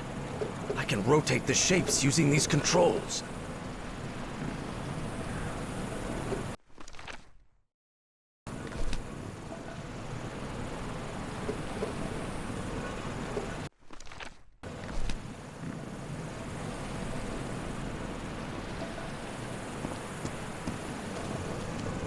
I think I've got it. Sort of.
It wasn't the first time Harry had stepped onto a stone platform lifted by black ooze, and it still unsettled him.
Another one of those moving patterns. Evangeline, watch out. Good lord, this place is crawling with those pollen things. I don't think it saw us. We really must be careful.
was tricky.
Yes, I opened it. The door's opening. Let's move ahead. Any sign of those polyps, Evangeline? Not that I can see. There was no sign of the polyps, true. But there was no sign of Bowen either. Good lord, what happened here? Looks like they ran into those smoke things. Poor bastards. The shadow on the left belonged to Howard Carmichael III, playboy, athlete, and heir to Carmichael Industries.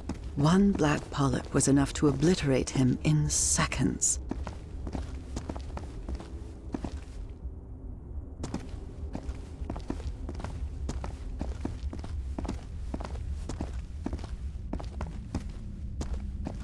More of those footprints.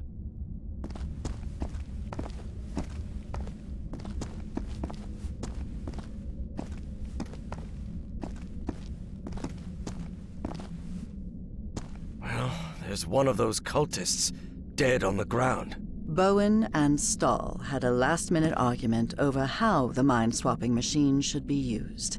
It didn't end well, especially for Stahl, whose dream of a 1,000-year Reich died right there with him.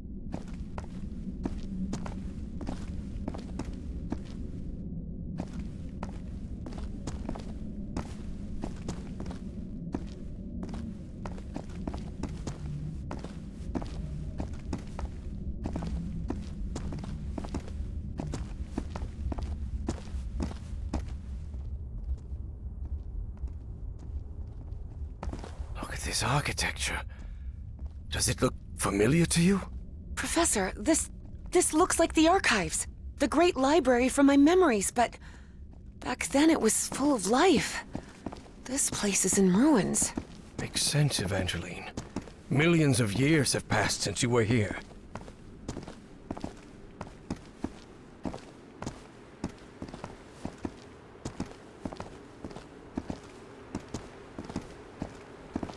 This is breathtaking. If this is the place where I was millions of years ago, the mind-swapping device must be at the top of that basalt tower.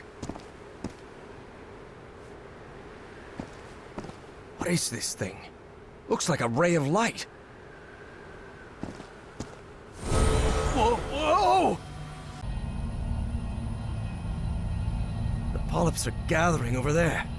What's going on? What are they trying to do? I don't know what drives those creatures. I don't understand what they do, or why they do it.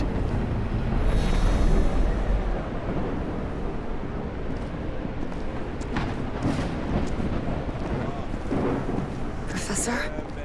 Do you hear some kind of chanting? Yes, and I believe I recognize the one chanting. I don't like this.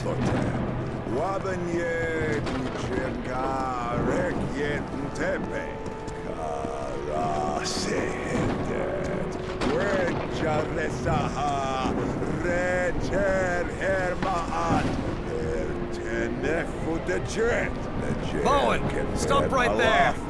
Everhart, what are you doing here? How did I you... took the number 3 bus to Pnakotus. Now get out of there, you idiot! Don't even think about it, Professor. Not when I'm this close. The Bowens have spent generations searching for the knowledge we were promised. Oh, yes. Nyarlathotep, herald of the almighty Azathoth. Cultist ranting always sounds ridiculous, especially when they spout their nonsense out loud. Enough of this. I'll drag you out of there by your heels if I have to. Do not come any closer. I'm warning you. Of course, things change when cultists are armed. Listen to me, Bowen.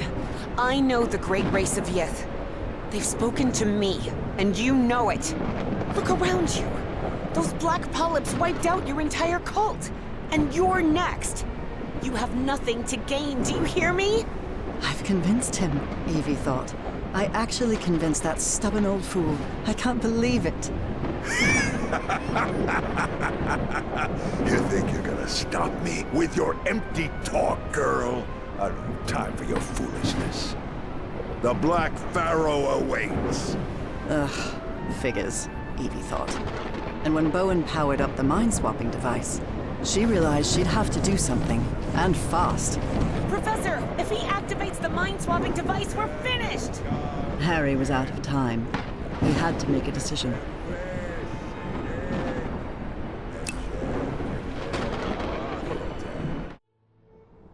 Harry remembered Dr. West's words. Evangeline has to sacrifice herself, Professor. It's the only way to stop Bowen and preserve the space-time continuum. But he didn't give a rat's ass what Dr. West had to say. Harry wasn't going to let Frank Drayton's daughter meet the same fate as her father. There had to be another way. Professor? Professor! I'm sorry, kid. I'm really sorry. For everything. Harry! And as she screamed, Evie watched the stubborn old grouchy archaeology professor sacrifice his life to save hers, and all of humanity. Harry found himself in the ooze pool, completely covered in the substance he feared most. He knew this was his death sentence, but at least he was going to make sure Caleb didn't swap his mind with anyone. Are you out of your mind, Everhart? Haven't you seen what that liquid does to humans? I know it better than you do, you kook. No, don't touch that. You'll interrupt the transfer process. No, no, no! Oh, no. Oh, no. Not the ice. And so, on November 6th, 1957, in that basalt tower of the city that millions of years earlier had been Pnakotus, my husband, Harry Everhart, was consumed by the black ooze.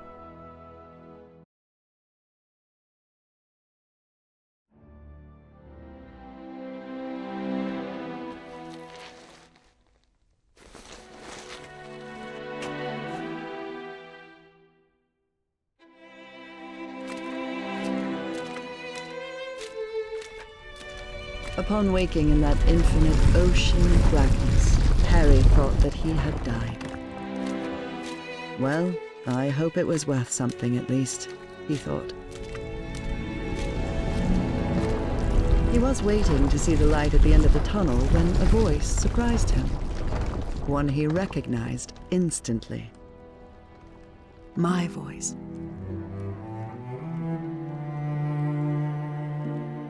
Harry, Nora? I'm so glad to see you, my dear old pal. Nora? Nora! Am I dreaming? No, you're not dreaming. Then I'm dead, right? No, you're not dead either. I don't understand, Nora. Everything is so confusing. Easy, Harry.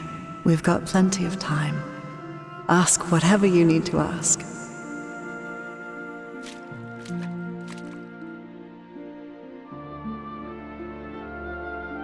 Where am I? Where are we? What is this place? This, Harry, is the Ichor, a place beyond time and space. And now you're connected. Connected to whom? To you? To the Elder God. Both of us are. What or who is this Elder God?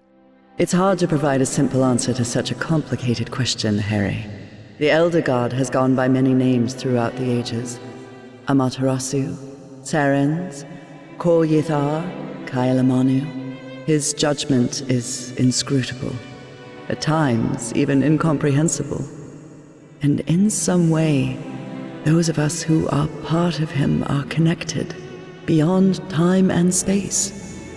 I don't know, Harry. Maybe the Elder God is simply God. What does the Elder God want? To offer you its gratitude. It's what I've been trying to tell you ever since you and I parted ways. The shadows. That was you? Exactly. But it isn't easy to communicate with someone outside the Ichor. And I'll admit, an oily shadow probably wasn't the sight you were hoping for. And why is the Elder God grateful to me? First, because you reunited him with his lost daughter, Hacha Folgoffen. But besides that, you've helped with something far more important. What? The Yithians sustained their energy by channeling the Black Ichor. The Ichor is the essence of the Elder God. That process caused him immense pain and suffering, but you've put an end to it. You've given the great race another way to transfer their consciousness. And now they live beyond time and space, connected to the Elder God. But Nora, I haven't done anything beyond stopping that kook Bowen. Ah, but you will. And at the same time, you've already done it. Nora, I don't think I follow. Harry, it takes a while to understand what beyond time and space means. But you will, my love. Believe me. How is it possible that I didn't die? I'm covered in that black ooze. The blood of the Elder God does not harm those who are connected to him. That's why it didn't harm me on the island. That's why you sent me there, remember? To be who I really was? Now he can't and won't hurt you either. Because connected to him is someone who loves you and protects you. And that's me, Harry. Who is, or was, Dr. West? Is it you? No, Harry. I'm just a humble art teacher from Newburyport. Don't worry. Dr. West will be waiting for you when you wake up. That means I can't stay here with you, can I? Harry, you're already here with me, my love. We've been together for all eternity. What? But you need to go back to your time now. There's a life waiting for you, an important task you have to carry out, and people who depend on you. Evie will need your help, and you'll only be able to help her if you live a whole life. Will you promise me that? Yes, I promise. And one more thing. Tell Evie Papa is waiting for her at the Benoit house with the whole family. She'll know what it means. I'll tell her. Well, I guess this is goodbye, old pal. For now. I love you so much, Nora. I'm going to miss you terribly. Don't be sad, Harry. It's only a matter of time. A matter of time and space. And remember, I love you too, Harry. Harry! Harry! Can you hear me? Oh no. You did it, Professor. You saved us all. Don't come any closer, Evangeline. I'm covered in... Do not worry. She is also connected to the Ichor, Professor Everhart. Harry couldn't believe his eyes. That was Caleb Bowen in that ridiculous Egyptian costume. Somehow he had survived the consciousness transfer. Bowen? No. What is he doing here? No, Professor. It's not what it looks like. It's... My race is deeply grateful to you both. Harry understood at once who was now occupying Caleb Bowen's body. The loop is in the process of closure. That is optimal. But we must continue working. Process of closure? What are you talking about? Do not worry. What comes next will be far easier. We only need to follow the plan you and I laid out the first time you contacted me. Dr. West.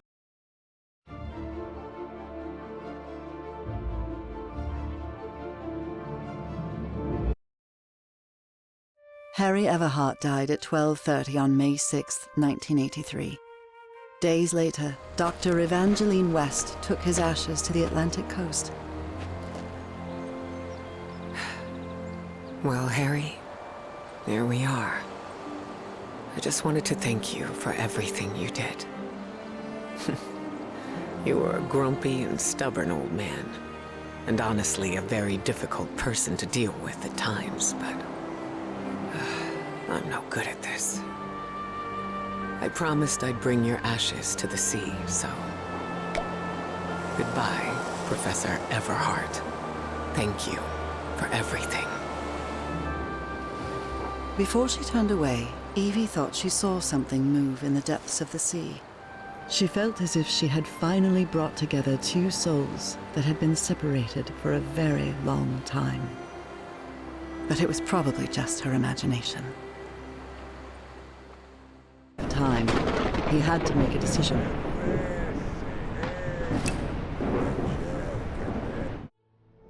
Harry remembered Dr. West's words. Evangeline has to sacrifice herself, Professor. It's the only way to stop Bowen and preserve the space-time continuum. Dr. West had to know what he was talking about. After all, he came from the future. He'd been in touch with the Yithian. He knew what would happen if Harry didn't follow his instructions. Darn it! I have to stop him! You stay here! Harry had learned that sometimes you had to make painful sacrifices. And this was certainly one of them. I'm sorry, kid. I'm really sorry. And without another word, Harry watched the stubborn Miskatonic physics student Evangeline Drayton sacrifice her life to save him and all of humanity. Evie found herself in the ooze pool, completely covered in the substance she feared most.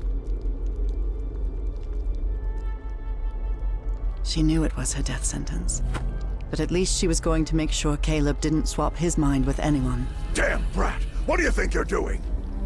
Shut your mouth, you weasel! No, don't touch that. You'll interrupt the transfer process. No, no, no! Oh no, not the ice. And so, on November 6th, 1957, in that basalt tower of the city that millions of years earlier had been Pnakotus, Evangeline Claire Drayton was consumed by black ooze.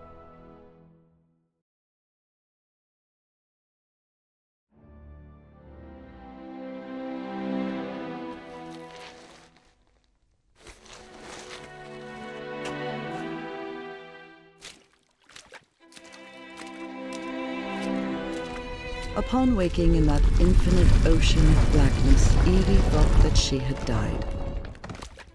Well, I hope it was worth something at least, she thought. She was waiting to see the light at the end of the tunnel when a voice surprised her. One she recognized instantly. Her father's voice. Hey, Jitterbug. Papa? How's everything going, sweetie? What is this? Am I dreaming? No. Then, am I dead? No, Evie? No, you're not dead. And neither am I. Well, not exactly. I don't understand anything, Papa. I have so many questions. Yeah, I know. Easy, sweetheart. We have all the time in the world.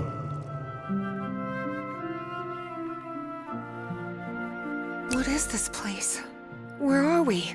Well, this is the I-Core, kid. The core of the Elder God. The Elder God? What is that? Let's see, I don't know how to explain it. You know, I've never been too good with words, Evie. I know he had many names through the ages, but to me, it's simply the Elder God. His acts are hard to understand sometimes, but in his way, he connects us all beyond time and space. Yeah, but these are just, words. And words do not do him justice. Frank didn't know how to put it into words, but he thought that maybe the Elder God was simply God. And what does that Elder God want from me? To offer you his gratitude. Gratitude? For what? You've contributed something really important, Evie. The Yithians sustain their energy by channeling the Black I-Core. That's the essence of the Elder God. And that process caused him immense pain and suffering. But you've put an end to it. You've given the great race another way to transfer their consciousness. And now, they live beyond time and space, connected to the Elder God. But Papa, I haven't done anything. Except stopping Bowen. Maybe not in your time. Not yet. What? I don't understand. But you will. Believe me. I'm covered in that black ooze. Shouldn't I be dead? No. No, his blood doesn't affect those who are connected to him. I died, somehow, on the island, but I came into contact with the Black I-Core, with his blood. That's why I'm here. And that's why he couldn't harm you even if he wanted to, because someone connected to him loves you and protects you. That's me, Jitterbug. Who is Dr. West? Is it you? Me? A doctor? Honey, I'm just a mechanic from Benoit. Then who is it? Do you know? Oh, you'll have the answer to that when you wake up, Evie. That means I can't stay here with you, right? Oh, Jitterbug. You're already here with me. Our whole family is, even my grandson. What grandsons? You need to go back to your time now. There's a life waiting for you. An important task you have to carry out, and people are depending on you. Harry is going to need your help. You promised me you'll help him? Yes, I promise. Good. Oh, and one more thing. Tell him his wife is waiting for him in Englewood. Don't worry, he'll understand. I will. Well, I guess this is goodbye, Jitterbug. For now. I love you so much, Papa. I'm going to miss you terribly. Well, it's only a matter of time. A matter of time and space. And remember, I love you very much, Evangeline. Evangeline? Evangeline! Can you hear me?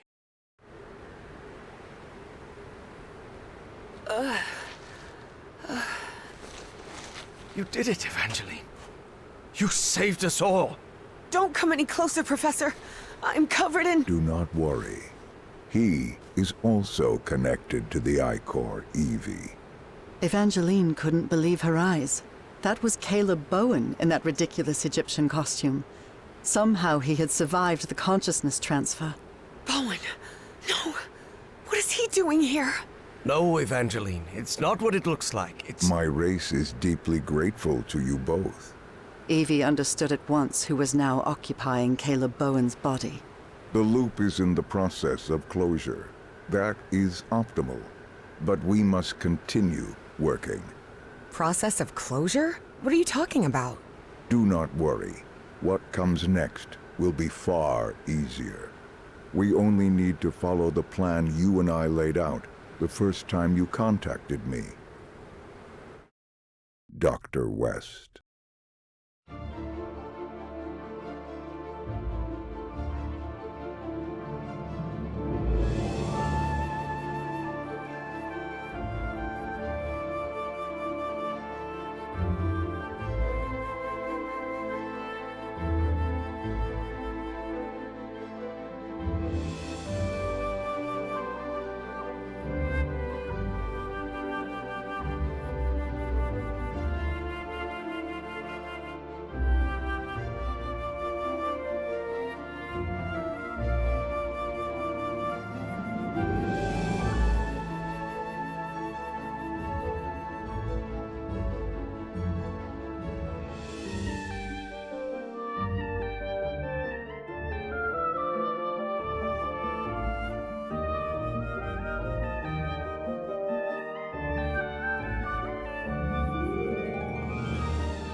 Harry, we've never talked about it, but when the moment comes and I make the mind transfer, don't you think it would be easier if... If you explain to my 1957 self who you are and what's going to happen in the future? Yes.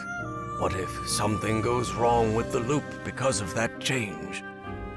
Wouldn't it break the space-time continuum? Well, I'm not sure. I just wanted to spare you that unnecessary distress, and... I'll handle it, Evie. You know it. It's already happened. Better not to take any risks. I guess you're right, Harry. And as you say, if we're still here, it's because it already happened.